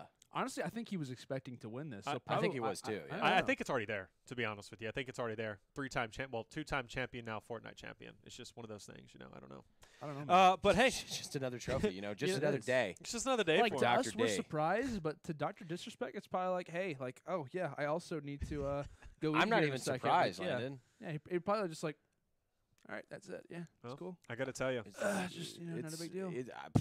Well, we'll have the match. We'll have the match hopefully coming up relatively soon. But I mean, guys in the chat, what are you thinking? I was reading chat. I had the opportunity to go in there and kind of talk to them a little bit to see what they were thinking. And someone was asking me, Ninja, Dr. Disrespect, who's better? And I had to say, well, you know, I think Ninja overall skill-wise is better, but the mustache really will carry Dr. Disrespect through. But never in a million years did I think they would. He does have the Dr. Does his headset mobile, so. detach from the mullet, or No. is it a one-piece? It is a one-piece. It is a one-piece. Actually, whenever he walks around, he carries the headset with him. Believe it or not, it is a one-piece. I once tried to rip it off his head, and it was not pretty with what happened. Probably were with that. slapped. I was. He's like 6'3", much bigger than me. Did he thunder punch you into the universe? Because yes, it was a ripple in time. In fact, actually, this tournament already happened 3 weeks ago. In time, this tournament happened 3 weeks ago, and it knocked me right back into the seat. So you actually turned into Doctor Strange for a little while. Dr. Disrespect turns you into Doctor Strange. Wow. You, man, so you've lived this tournament 14 million times already. Shout out to so I told you the Marvel series in general. Yeah, I mean, Marvel in general, yeah. I think they should add Dr. Disrespect to the Marvel series. Straight up. He just drives a Lambo around. Could you imagine royalties? Just with a headset. And shows his trophies off. There's this awesome, no better superhero. There's this awesome gamer movie on YouTube. I don't know if you guys have seen it, but it's just strictly a gamer movie. And it's Video one of the Game High School? Is it Video Game High School? It's the one. It's one of the worst movies I've ever seen, but one of the best movies I've ever seen. Production-wise, it's terrible, but it's absolutely phenomenal. Hopefully it's not the same movie Storyline-wise, because Video Game High School is one of the best things I've ever seen. Shout out to Freddie Wong, who actually directed it. Huge fan of his YouTube videos back in the day. But yeah. I don't know. Hopefully, it's not the same series because Video Game High School, VGHS. Maybe not the I wanted one. To go there whenever I was in high school. Maybe not the same one. Maybe not the same one. I'm still in high school. Oh yeah. Did not know that, buddy. Yeah, dude. Yeah, trigonometry it's really hard to get past 10th grade these days for me. But someday I'm a super senior times 8. All right. Yeah, I'm 25. You're getting to 25. Yeah, still 25. That's the dream still right alive. there. Yeah. That is a dream right there. I vape. Well, with that being said, guys, we've seen a great tournament so far. All the momentum I had for hosting this kind of I don't know where to go from here. Dr. Disrespect stole your momentum. He definitely did, and which is kind of crazy because momentum. He's not even in this room, but he definitely did. But Dementos and Mongrel, what do you guys think about them going against Dr. Disrespect and Crafty? I mean, to be honest, I think that Dr. Disrespect currently has the Docmobile at probably the 12th gear. So I honestly, anyone who they run up yesterday against, to impair you enough. I'm feeling pretty worried, right? Do you have enough obviously his teammate Crafty, right? Obviously TSM, I believe. All right, let's get this show on the road. I'm falling asleep here. Come on. Please no more tequila. We're NA West. I'm fueled by the tequila. I'm about to do a shot. Wait, are you still in LA? Yeah, I'm down in Anaheim right now at an office. Oh shit, you're in Anaheim? Yeah. No, I'm just here to beat you guys, and then I'm gonna go back to LA. You know how we do. What you're telling me is we're raging tonight again, right? Oh yeah, no doubt. Every night. All right, can you guys ready up? I'm trying to play some Fort here. Some Fort. Some 44. NA West. Let's go. I'm here. He does actually. He's the #1 Egyptian Fortnite player. You're all ready? Anyway, good luck. Have fun, guys. See you on the other side.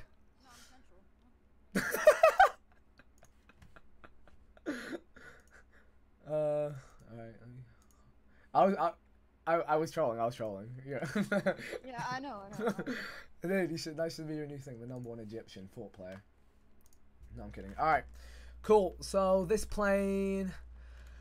Okay, there's gonna be a lot of people on the left of the map. Do we change it up? What do you think? Let's mark this plane. I don't know, man. I'm thinking perhaps a Pleasant. Oh God. No. What about if we land there and then go Pleasant? What do you think to that? Yeah, let's do it. Yeah, I like the look of that. It's a bit different how we usually play. It's a bit of a risk, but I think left side of the map is where we're gonna have to be. Yeah. I'm marked it. Yeah. Cool. All right, cool. Alright, so yeah, playing a different side of the map to the usual here. Yeah, that's nerve-wracking. I think it'll be fine. Honestly, Divot scares me a little bit because they're going shifty. That would have actually been a nice drop, shifty. Frick. True. But at the same time, it takes so long to clear out shifty, and you can just get corner peeked or whatever. I reckon there's gonna be a lot of people Pleasant or all these areas, you know, Snobby, like going up to Haunted, and we can swing through Tilted at the same time they get there, which will be a good position to be in because they'll weaken everyone up. I'm gonna go bottom floor and work my way up. If you want to go on the top, cool. We got pallets here as well, huge. Yeah. Alright, let's get those guns. Alrighty. Are there any spare guns? Up one level or nah? No, wait, do you even have a gun? Nope. You? Tell me you do. Okay, I'm back here. Yeah, I do. Okay, cool. Can you drop one for me or do we need to get another? I have an AR and a shotgun, that's it. So okay. if I drop yo, mushrooms is huge actually. This is huge.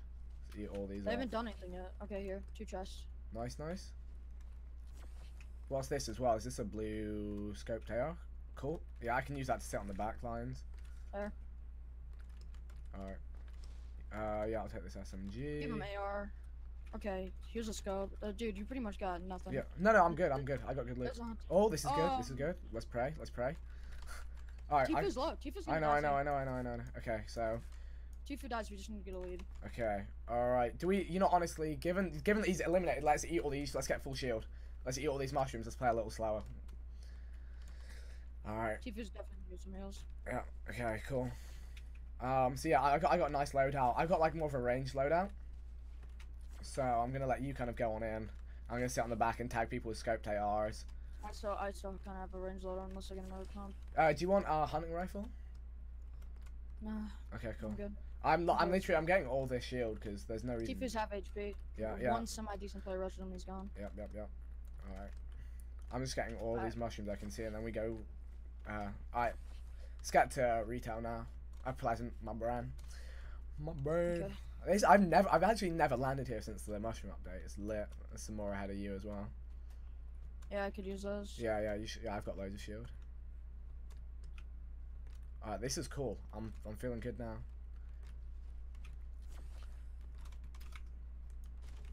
I think Tifu's going to be lured into Tilted as well. He is. Now that he's back on his HP game. Yeah. Alright, let's go. Yeah, let's go. We gotta go. Yep. More mushrooms. Just make sure you get them all. I'll get this one on the right. This is good. Alrighty. Okay, yeah. Yep. Signs of life. Perfect. Yep. Getting 2 more mushrooms. I have a porta fort, so. Cool. Yeah, we can deploy that in the middle. Okay, cool. There's 2 squads here, so. I was just getting a few more mushrooms. I'm a little behind. Actually, I'm gonna impulse nade over. Oh no! Dude, they're pushing. That was. I just did something really stupid. Oh no. Yeah, that was dumb. Okay, I'm getting behind this thing, dude. Yeah, I'm gonna get up on this house here. Okay, be careful. Okay. We seriously gotta start killing people, dude. Yeah. Okay, they're fighting right in the middle. I'm pushing into the guy on modern. Yeah, I'm pushing into the guy on modern. Okay. I'm gonna stay on this right-hand side.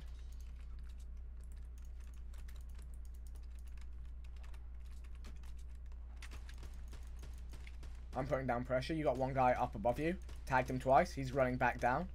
He's dropped. He's pushing back up. Sorry, I'm like, I can't use this mouse. One's high on you. They're coming in aggressive here.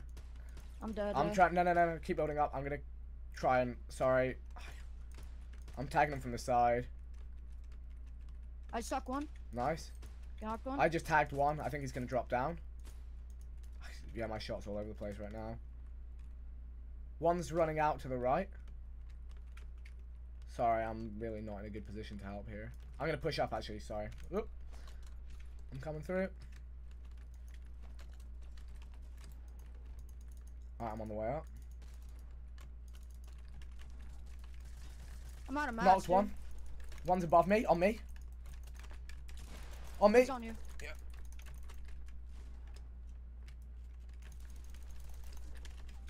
On me, still. Got him. Nice. We're good. Oh my Okay. Jeez. Sorry, yeah. Couldn't really get my hands around my setup properly. Yep, that's cool. Alright, let's get all this junk out my way. Oh. We're ahead. Okay, cool beans. Do you have any healing? Sorry, Windows 10 is being weird on this computer. No healing, which is not good. There's some minis here. That's just one mini. Where? I just got one mini, sorry. Okay, that was, yeah. That was bad, dude. Yeah, I know. We need to get some. Are there any apples around here? Jeez. To be fair, Tfue ain't looking too healthy. Maybe we just head in and just loot as we go. Nah, that's not all. worth. Not We gotta worth? heal, man. Okay, I like it. Cause I'm one shot. Yeah. Someone looks at me, even a bot gets a lucky shot, it's over for me. Do you have any shotty shells? Yeah, dropping now. There you go, dropped. Okay, let's look for apples then. I think they spawn out here. How they do? Is that an apple? Dude, we're going in loot. Nope, never mind. We just gotta do it. Loot lake? Right in front of me. Right in front of me. No, right in front of me. Oh. Okay. Please have healing. No, he didn't have healing, but he has a jump pad. Nice. Okay, let's keep going down this way.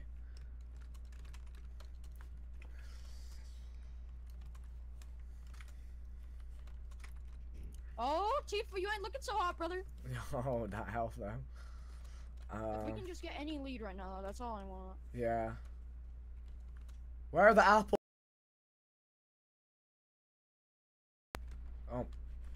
Oh. Shots east. Hunting rifle kicked off east. Man, Tifa was healing out. Yeah, let's roll up on this because they're fighting. If we do this dude on one shot. Yeah. I think we got it.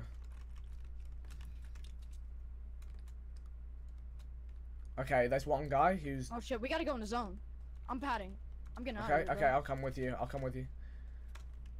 Yeah. You're Actually, right. I can take shots right now. Okay, we can maybe just kill this guy and go. Okay, I'm padding. Okay. Padding to center island. I'm gonna try. Center island. I'm gonna try and kill this one guy. I need you. Okay, I'm coming. Because this I'm on guy's the way. on center island. Yeah, I'm coming through. Those guys outside the zone, we can pick them up later. Alright, I'm here. Yeah, out front. Two guys out front. Yep. One guy's beneath me.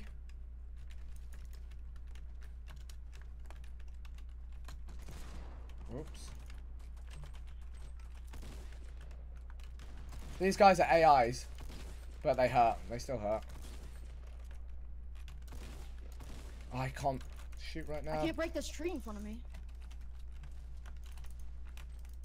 They just dug me down. Got one. One's on me. Two on me. One's knocked. One's like beneath me. I have no shot. They're dead. Okay, all dead? Okay, cool. Yep. Alright, where is the healing? It's Just one there? bandage. Oh my lord. Shotty shells, please. I've never been more depressed in my Shotty entire shells? life. You got Shells, shotties? yeah, you have. Okay, so there's gonna be more people to the northeast. I also have no mats. Coming in, You're on building? top. That's No. Yeah, they're on top. I'm out of mats. Yeah, same. They're on the roof.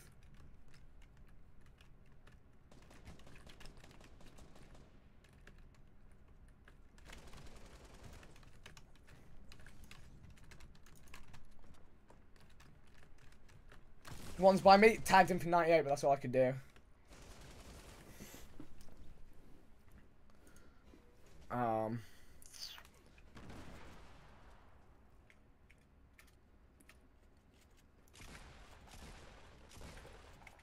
That guy has 100 health, the Omega, behind you. Dude, fuck. Unlucky. Yeah, I didn't place it. I placed that shit wrong, rip. To be fair, we have 9. Tfue has 4. Awareness it took in that play from Tupac was absolutely insane. He walks away with 3 frags rather, and also helps reignite his teammate Rice Gum into the fight. I mean, he absolutely has saved this series for that duo. We're seeing some nice knocks and kills coming in on the opposite end, as OP is one of the most hype players I've seen, at least. Looking at his webcam there, he is getting hype with every single kill, and it just comes to show the intensity of his gameplay, picking up those kills on the side of the mountain. He actually had the plungers in his back pocket, showing, like you said, picking up those grenades. Definitely something useful to do. I feel the plungers, at least whenever it comes to casual players, are very misused, or at least underused, rather, because a lot of players just don't know what to do with them. They'll pick them up at the beginning of a game, but typically they'll ditch them.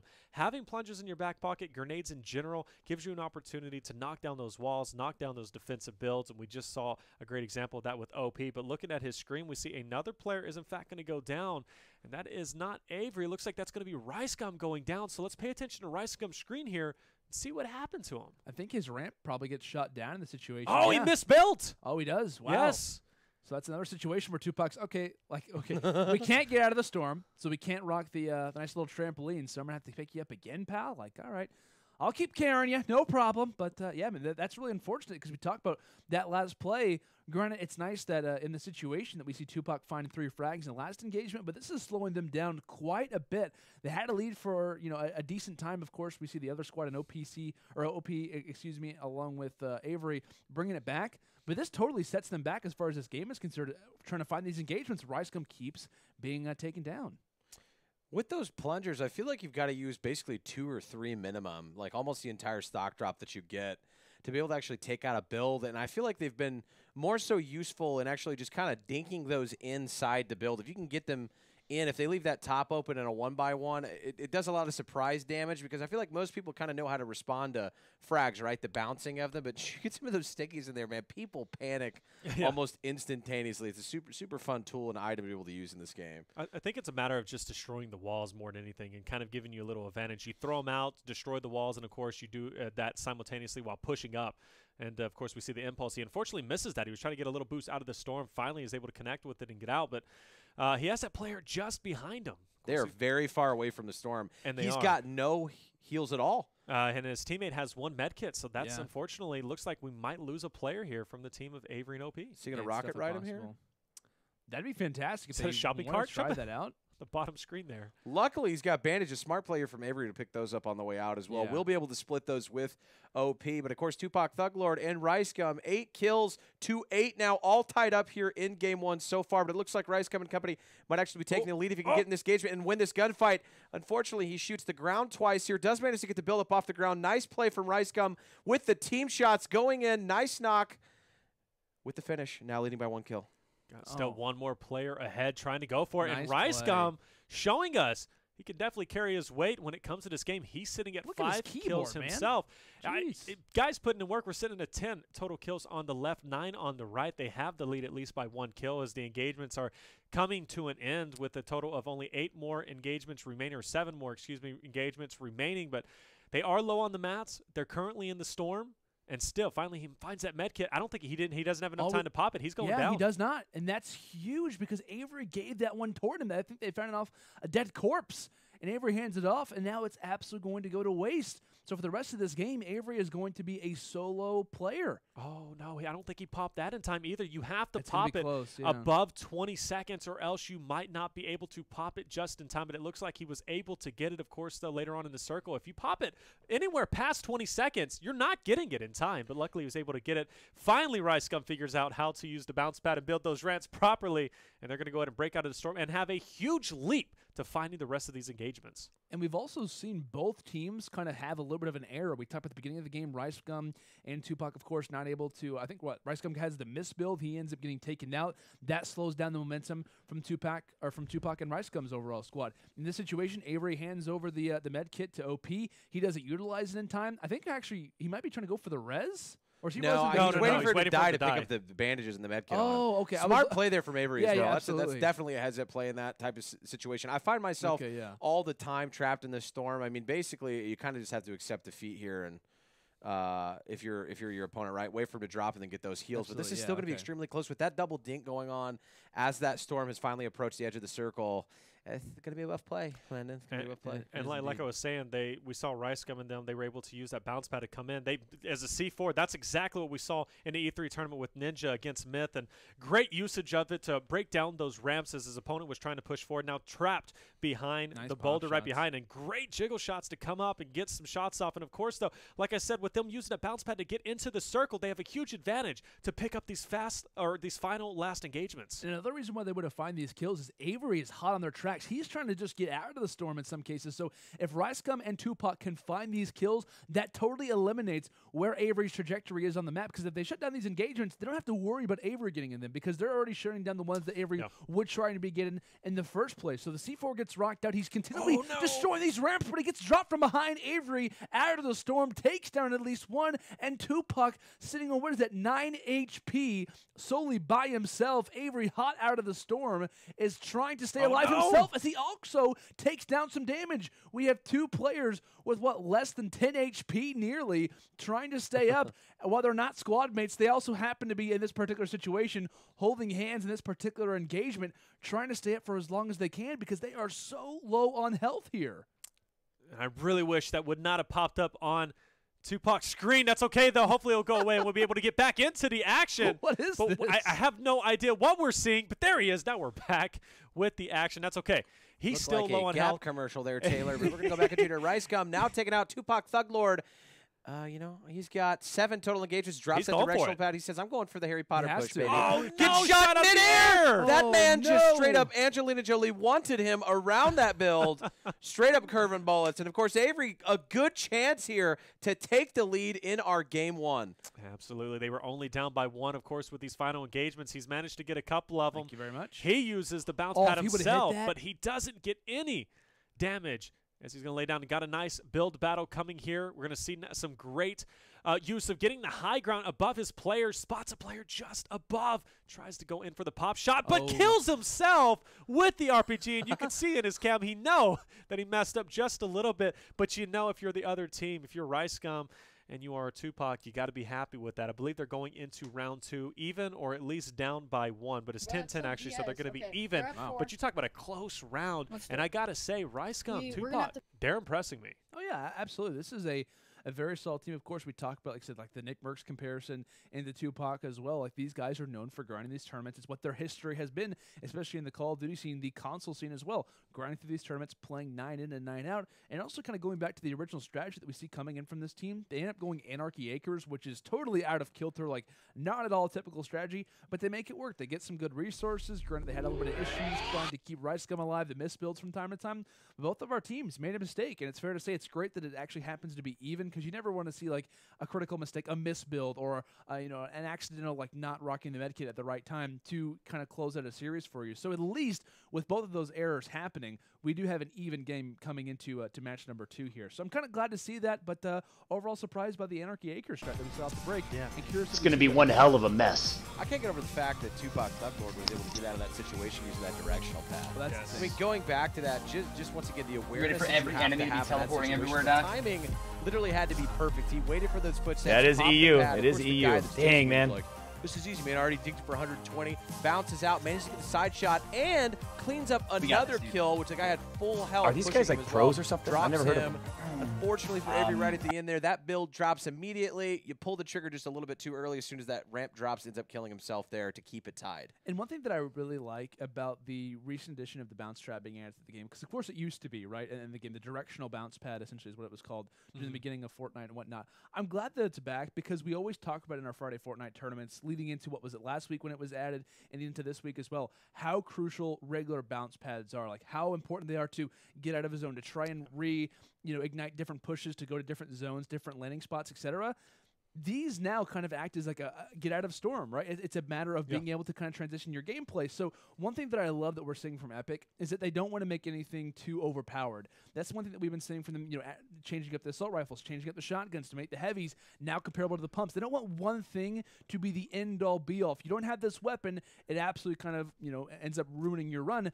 They end up adding the bounce pads, essentially the bounce straps, to also kind of rechange up the overall strategy of what it means to kind of move your gameplay in different areas, the ability to escape the storm. Now you can do it with 2 different items rather than solely just one. Just all the credit to Epic for, of course, continually changing up their game and making some awesome change-ups to the map from time to time. Well, I think it's just what makes Fortnite so exciting is that every week you're expecting something new to come out, something that changes not only the dynamic of the normal gameplay, but even competitive. We've seen every edition be something that's viable. Of course, something that we've mentioned a little bit during the stream is the fact that the jetpacks are now gone. You have players like Typical Gamer and Thieves that were so good at utilizing that jetpack. Now that it's gone, of course, you know, the bounce pad is pretty much as close as you're going to get to that for an item. So it's pretty interesting to see how these players can adapt so quickly to so many different changes. One of the interesting things we're seeing here right off the bat is Avery and OP, they go over to Shifty Shafts. Not a problem with that, but RiceGum and Tupac, we saw them go Anarchy last game. Now this game, they decide to go Greasy, which is something we definitely don't typically see. Of course, though, they can transfer over to Shifty, meet up with Avery and OP later on if they want that opportunity. I think there is a player going to be hiding out in this house, but as we know with Greasy, it's a very open spot to be going to. But on top of that, too, you may find some decent loot in it, but you're not going to find heavy engagements in that area. So definitely trying to go for the slower strat of the two. Shifty seems to be a bit slow themselves. They don't pick up any kills. Haven't seen anything, at least in terms of engagements-wise, but that's okay. They have tilted their back pocket. But as I say that, RiceGum taking a lot of damage. His teammate, Tupac, already down. We could see an early game if RiceGum gets taken out at this moment. Definitely look a little bit scary. Of course, has the pistol in his back pocket. Like I said, RiceGum does get taken down, and so does Tupac as well. That is so unfortunate just to need see. One kill coming in from this squad. And yeah, just like that, Avery and OP only need 1 frag, 1 elimination, and then moving on to the next round. That is so unfortunate to see coming from this team, making as far as they did, having the insane play, like Legion mentioned, coming in from Tupac with that bounce trap. All of that leading up into this map, this particular game, and they get out. Get taken out. We can't even see RiceGum's response because it's just a keyboard and mouse cam. But I'm assuming there's a lot of sadness in there on his face.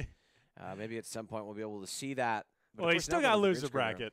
That's true. Still got to lose a bracket. That's true. You know, That's true. So I mean, but it's a stack loser bracket. Well, you got FaZe down there. You got Ninja, Daquan down there.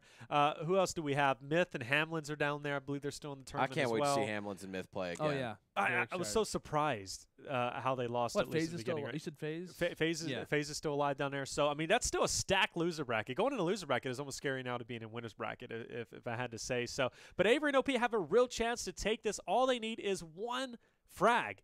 And they will, in fact, be moving on to the semifinals, to the finals of the winners bracket to see who's going to win and move in and be guaranteed at least a $7,000 slot. Now, one thing that I'm curious about, kind of going back to the landing zones regarding RiceGum and Tupac, because I was just having like a hard time, like, okay, why are they going Greasy Grove? Prior to that, why are they going Anarchy? I wonder, we talked about like Tupac, like his ability to understand how these online tournaments work. He's played them numerous amount of times, probably like an ungodly amount of online tournaments that he's played in throughout his career. Literally, it has to be almost. It has to be deep into the hundreds. Oh, for amount of online tournaments that guy's played. Oh yeah, absolutely. Yeah. But I wonder if he like knows Avery's strategies, like with him and Noah J, because we talk about they like to hang around in Shifty Shafts. They like to kind of play the little bit like they like to play slower, right? They're not about the all aggressive play. They're not a tilted tower squad. They kind of hang out on the outskirts of maps, like to kind of play the gatekeeping role from time to time.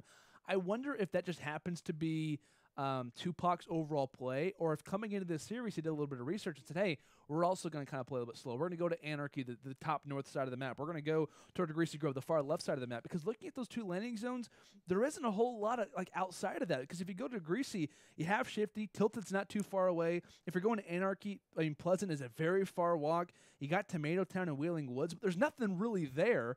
All that relates to is the slow passive play. So I wonder coming into this game is if they know their opponents or they just happen to have the exact same play style. I think somebody like Thug Lord, I mean, he's been playing in so many of these events that I wouldn't put it past him at all to have been studying opponents' gameplay going into stuff. I mean, especially, you know, it's really funny in video games in general, but I feel like you've got several levels, right? You got your casual, your extreme casual, and then you've got your person that's interested in esports. Then you've got the wagers and tournament grinders, which are on like an entirely different level. It's actually very odd because a lot of these guys have never been professional players in the actual game themselves. Some of them transfer over eventually. We're talking Call of Duty, for example, S&D stars, or even from the Halo days back then, Free-for-all. But you're looking at guys that are so good at just getting the wins in these tournaments that you're like, I don't understand how you have a strategy every single time going into this. And it really is just consistency in playing. So I bet you're right there with that Anarchy drop. He was probably thinking, hey, they usually drop up north here on this map. I'll probably just keep it close and try to have the same similar type of play style. But Avery and Up, I still don't think they have a kill yet. They don't have a kill. And I was just going to point that out. They're within the circle, but look how close they are to the edge of the map. That's actually a pretty rare circle that we typically don't see. So they're just going to be hanging out back here. And I'm telling you what, they know they're 1 kill off. They're not going to put anything to risk. They're going to make sure that they're stocked up inventory-wise, shield-wise, health-wise, as well as resource-wise. And we're seeing just that at this point. So God bless anybody that they do run into, but only 1 kill off from taking away this victory and then moving on to play whoever wins the next match between Dr. Disrespect and Crafty and, of course, whoever they're playing. So that's going to be a good match nonetheless. But, hey, we could have a serious next matchup here. Oh, absolutely. But one thing I want to point out quickly is I'm just imagining probably the reaction that RiceGum and Tupac are having right now, just watching like, hey, if these guys don't find a kill, like, we're filming pretty good. Of course, you see the eyes in the bottom left of the screen.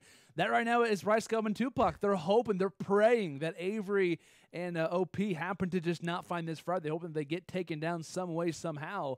But, yeah, I mean, it's going to be pretty it's going to be difficult, right? It's going to be awkward for them not to at least find one engagement where they walk away with the kill. So, it's going to be difficult. Well, they're moving into Shifty now. Yeah, and here it is. Here's the potential. 1 frag is all they need. It happens to be lined up from Avery.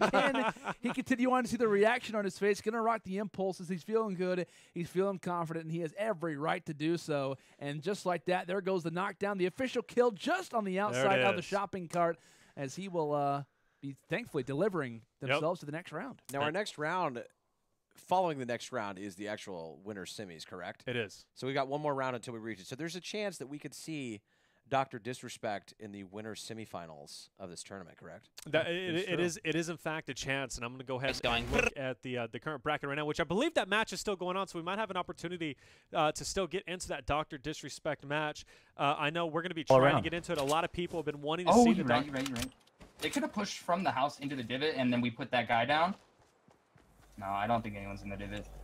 This is the center of the circle? Right here? Yeah, let's push retail.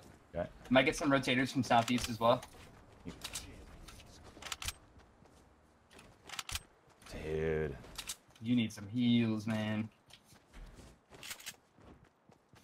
We got to stay aggressive. Yeah, for sure. There's people on retail. Okay.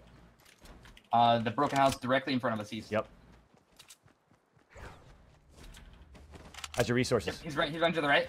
Okay. I'm looking good. I see him. Just one? Yep, down. The one at the shack, right? Yeah, running up to the shack. Okay. At the shack, you saw one at it? Yeah. For sure, at this red shack. Yeah, he was running up to it. Okay, yeah, okay. Oh, yeah, he's right here. Good shit, Doc. Need a sniper.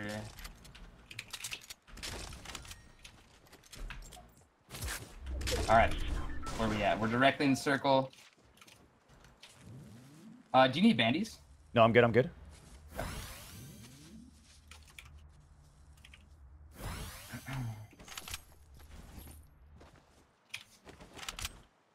I wonder if there's going to be a team pushing from the...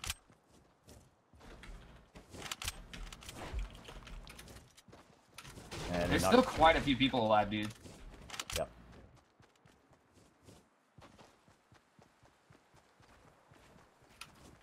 They're both full.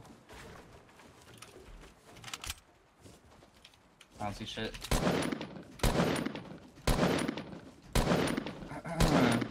What are you thinking? I'm not sure what to do here. I got a guy over here, east, 75. Come on. Good. Oh. Just one? Just one. Okay. He just built up, see?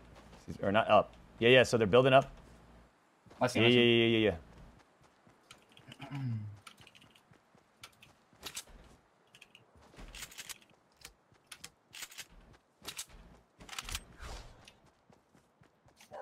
I really hope this is a full team.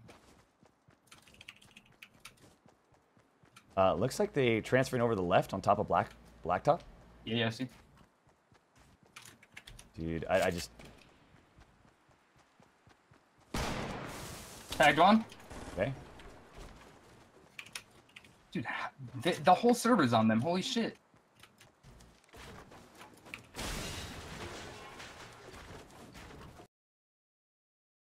Every step that he takes, it takes my breath away. Making his way to retail row, though, of course, a whopping 8 kills.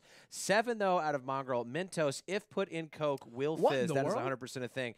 And that's 4 players now just knocked up there. And that's going to be, is that a 4-piece for them? I think so, yeah. Dementos and Mongrel. Yeah, Mongrel just happened to ADS really quick. And there was like 4 guys right in a train just like all staring at the ground. Because they were obviously they were doing yoga, and unfortunately it was interrupted by gunfire there from Mongrel and Dementos. And they just took a blue him bolt out. rifle from afar, just taking a quick gander at that. Oh, Gonna take a look at the wild ox there in the wild habitat. Looks like they're going to be killed again. Nice. Dr. D in a nice gunfight. Does manage to get knocked, but his teammate manages to knock him as well. Good builds here out of Crafty's just trying to keep their teammates and Dreams alive. The mustache shake, though, you see it from Dr. D. Of course, if you can't see in his goggles, his hands are actually made of gold. A lot of people don't know that about Dr. Disrespect. A very rare, delicious disease. He watched GoldenEye too many times back in the day, and it actually happened. Oh, Crafty also low on HP, 7 HP left. Does find the elimination onto 1, and I think he does survive in that scenario. Of course, there could be players lingering around at all point of views, but I believe he will stay alive and will find the revive onto Dr. Disrespect, giving him mouth-to-mouth probably in some cases. I don't know, but Dr. Disrespect, man, he was down. He was nearly out, but Crafty is there to save the day. And I was just reading chat, and I got to give a shout-out to you guys. Mongrel is 13 years old. He's one of the youngest pros in the scene. So Mongrel is 13 years old. I think I'd actually heard about him. Yes, and he's one of the youngest pros in the scene so far. And if I can even get an update to see if he's on a professional team, if you guys can let me know, and I appreciate the chat guys for helping me out there. But definitely got to get his link as well. But he is, I mean, look at his performance already. We're sitting at 7 total kills for this guy. His building skills on point, editing just as good. And Dr. Disrespect and Crafty, they have their hands full, but they are performing exceptionally well as well with 12 kills. And anytime that I see a player using this type of resolution, which is actually what Mongrel's rocking right now, you know that there's somewhat of a pro player where they know. Because I know the idea, because I was actually looking at this the other day, to try to get your resolution kind of expanded. Right. Everyone knows this from the Counter-Strike scene. Different resolutions is what the players like to play on, kind of increases the model size, also gives you better FPS, etc. There's actually a very difficult way to do it in Fortnite. You have to kind of go through your Windows settings and whatnot. So I know if anyone has this kind of settings done, that they have to have somewhat of a skill and somewhat of like it took them a while to have this be taken place. His map movement and editing is actually some of the best I've seen in this entire tournament. Like Mongrel right now, if you're looking at his perspective here in the bottom right, this kid has got a lot of potential here in the Fortnite scene as it develops. And just a word of advice out there for anybody that's playing, hey, I might be too young for this, or I don't really know if I can make it to events or get involved in the pro scene. Start just like this guy is, man. Get into games, get into wagers, start getting a name and make it a name for yourself. It's possible in any age here with Fortnite. And you're seeing a lot of people come from absolutely nowhere in prior scenes to make it a big wave here in Fortnite. Yeah.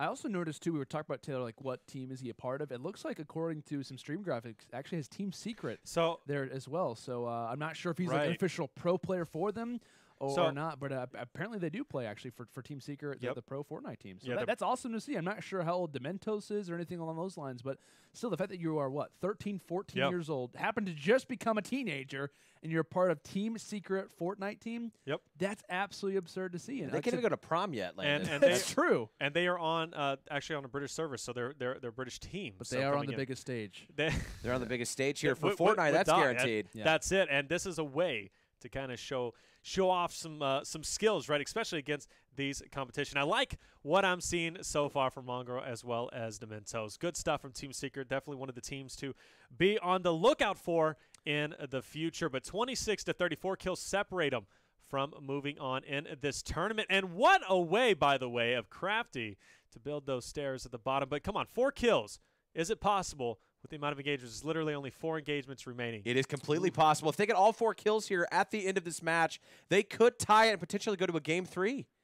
But Dr. Disrespect is hot on the heels of one of the other players on the enemy team. But, of course, Crafty jumped through the ramp. Crafty jumped through the ramp, spots the player, but that player is very good whenever it comes to building. He's got to watch out for the fall damage, taking a lot of damage, only down to 1 health. He's got the one dream. Can he make it happen? He's got to build up, and there it is. An elimination comes through, and that is, in fact, going to secure the victory for Dr. Disrespect and Crafty. They're going to knock Domentos and Mongrel, the pros for Team Secret, but oh my gosh, Domentos and Mongrel, have won the game. Dr. Disrespect and Crafty are, in fact, going to move down to the loser bracket, which is a stacked loser bracket, mind you.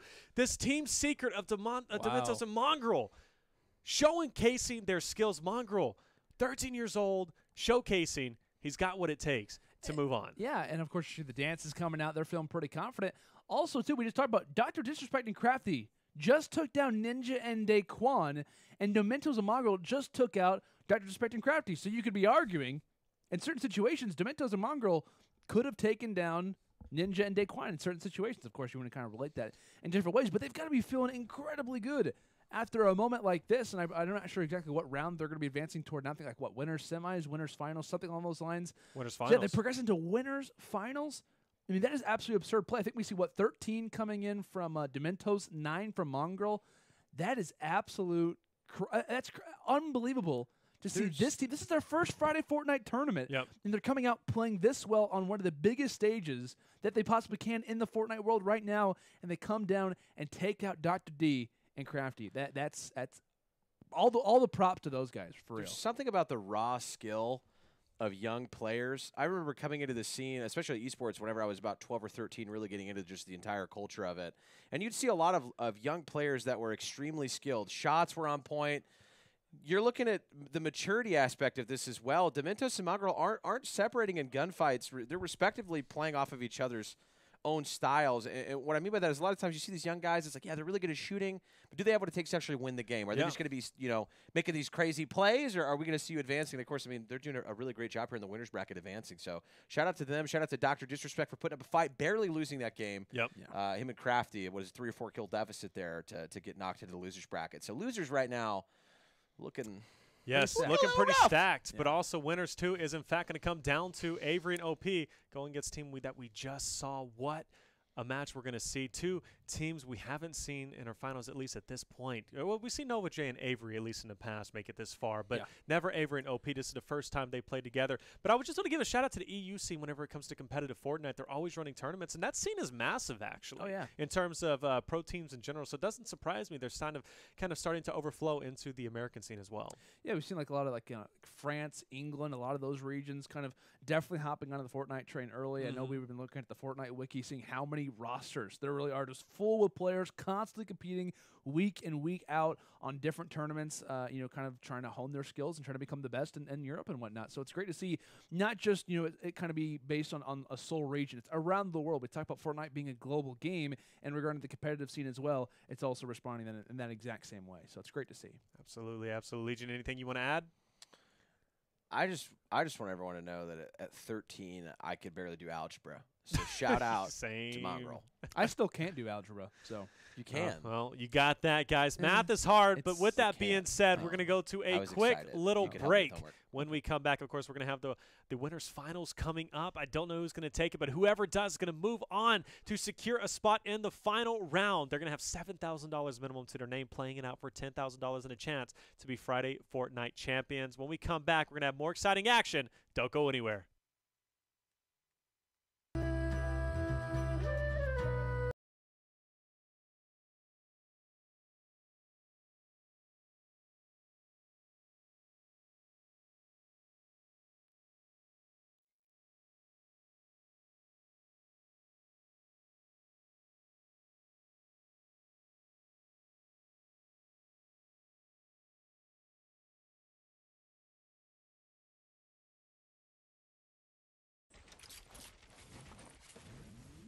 Bro, what a weird start.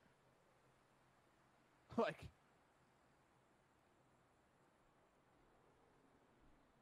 I'm popping a big shield right now.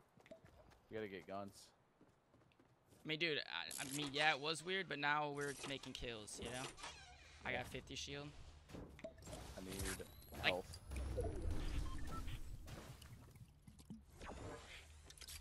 Got band-aids. I don't have any. Yeah, me too. I have revolver, minigun, another minigun with 60 bullets. Dude, there's a guy on the red house over there. I have bandages. You need them? Nah. Dude, let's just move away, dude. I need to at least get an AR and some more mats here. He's red house. I think he knows we're here. He's a no skin. He's definitely a dyer. Wow, that kid shot me. He's red house. They're coming. These kids are. Yo, let's run. Literally, let's run. Yeah, come over here. Let's go motel. Let's or something. I got a pump. Alright, I'm coming to you. Just, dude, come over here. We need loot right now. Yeah. None of this was looted over here. I can see. Pushing us. We gotta get a gun. I need let a him push shotgun us. now. I'm gonna go down below. You go. Stay up top. Yeah. I got an LMG. I got minis. Okay. I got another pump too. I'll come give it to you. Alright. I got an SMG. Here. You need minis? How many? Yeah, 1 mini. Okay, just take that. I'm gonna drop this minigun. Yeah, I dropped mine. Fuck that. Oh, one's down. I think he got the kill though. Yo, I got you a SMG up here if you want. Silence SMG. Yeah. It's up here at the chest spawn. This is exactly the same setup I have. 1 green pump and a silence SMG. That's my setup. Alright, yo, they're going into the house. I see one going into the house that we just were. I say it just looks like one of them. And his other teammates are, oh yeah, he's behind where we went down. He's right here, right in front of me, bro, right in front of me. Coming. Building up, we sweat.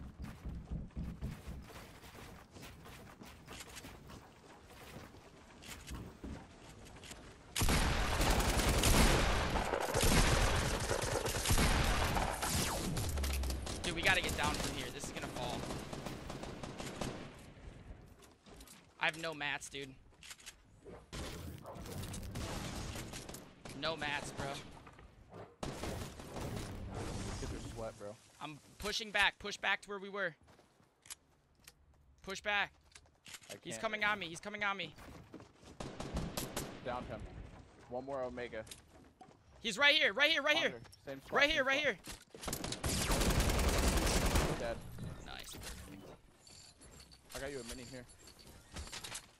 Do you have any shotgun ammo or AR ammo, dude? I literally have 8 AR and 5 shotgun. Here, That's it. take this. Or no shotgun. Literally nothing. Oh wow. Oh my Beautiful God. impulse play. Got him again. Let's go. Got. Oh, shit, I got it.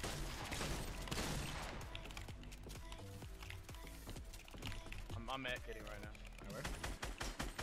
Got that teammate out of the sky. We're Gucci. Oh my God. Let's go. I like it. Finals, Ham. Let's go, Boom, boom, boom, boom. Let's go, dude. That's 2 more kills, man. All right, we're up. Yo, we have 16 kills and they have 13. We're up 3 kills, dude. Oh, and Hamlet's already dropped. Shotgun going against a revolver, but if anybody can do it, it could be Myth. He gets some damage on him. He takes some shots for the team. 2 health. Dream. Can he make it happen? Oh my God. Here it is. Building. And he shot gets takes it. him down. What a massive play coming in there from Myth. Typical gamer does go drop. He's going for the res versus getting. Oh no. Goes for the kill. Big Takes shot. a lot of damage. Gets a knock though with the edit. Talk about a shot. On the backside of Thief. Can he pull this one off? Can he go big? Another snipe to the head. A Thief in the night. What an amazing shot coming through the sniper. Nice, dude. Oh, Let's go, baby. Andre. Let's freaking go, Let's man. go, dude. Let's baller Yo, plays. Key, there's still 5 left, bro. You got this, man. You got this. He's dead. Comeback time, baby. Let's go, Ham. Get it, brother. So the team on the hill trying to shoot the people from prison. Yeah. I'm about to come up behind you. Word up.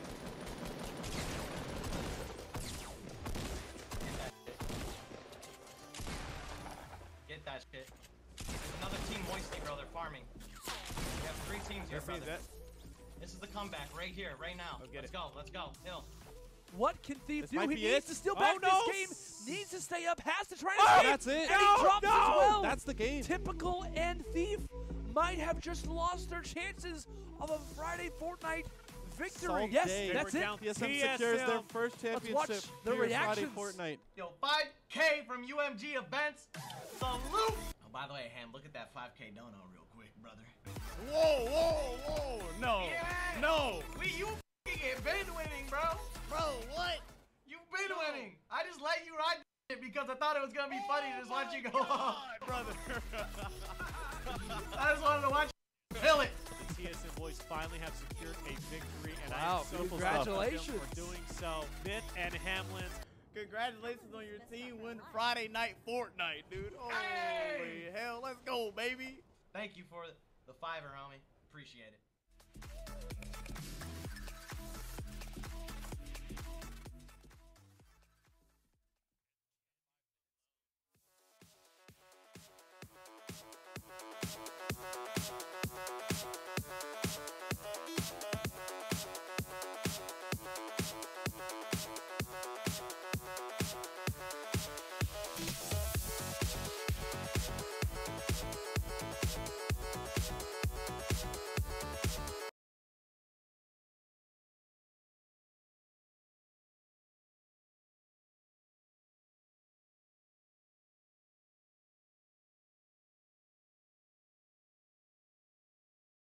Actually, I did not think about that.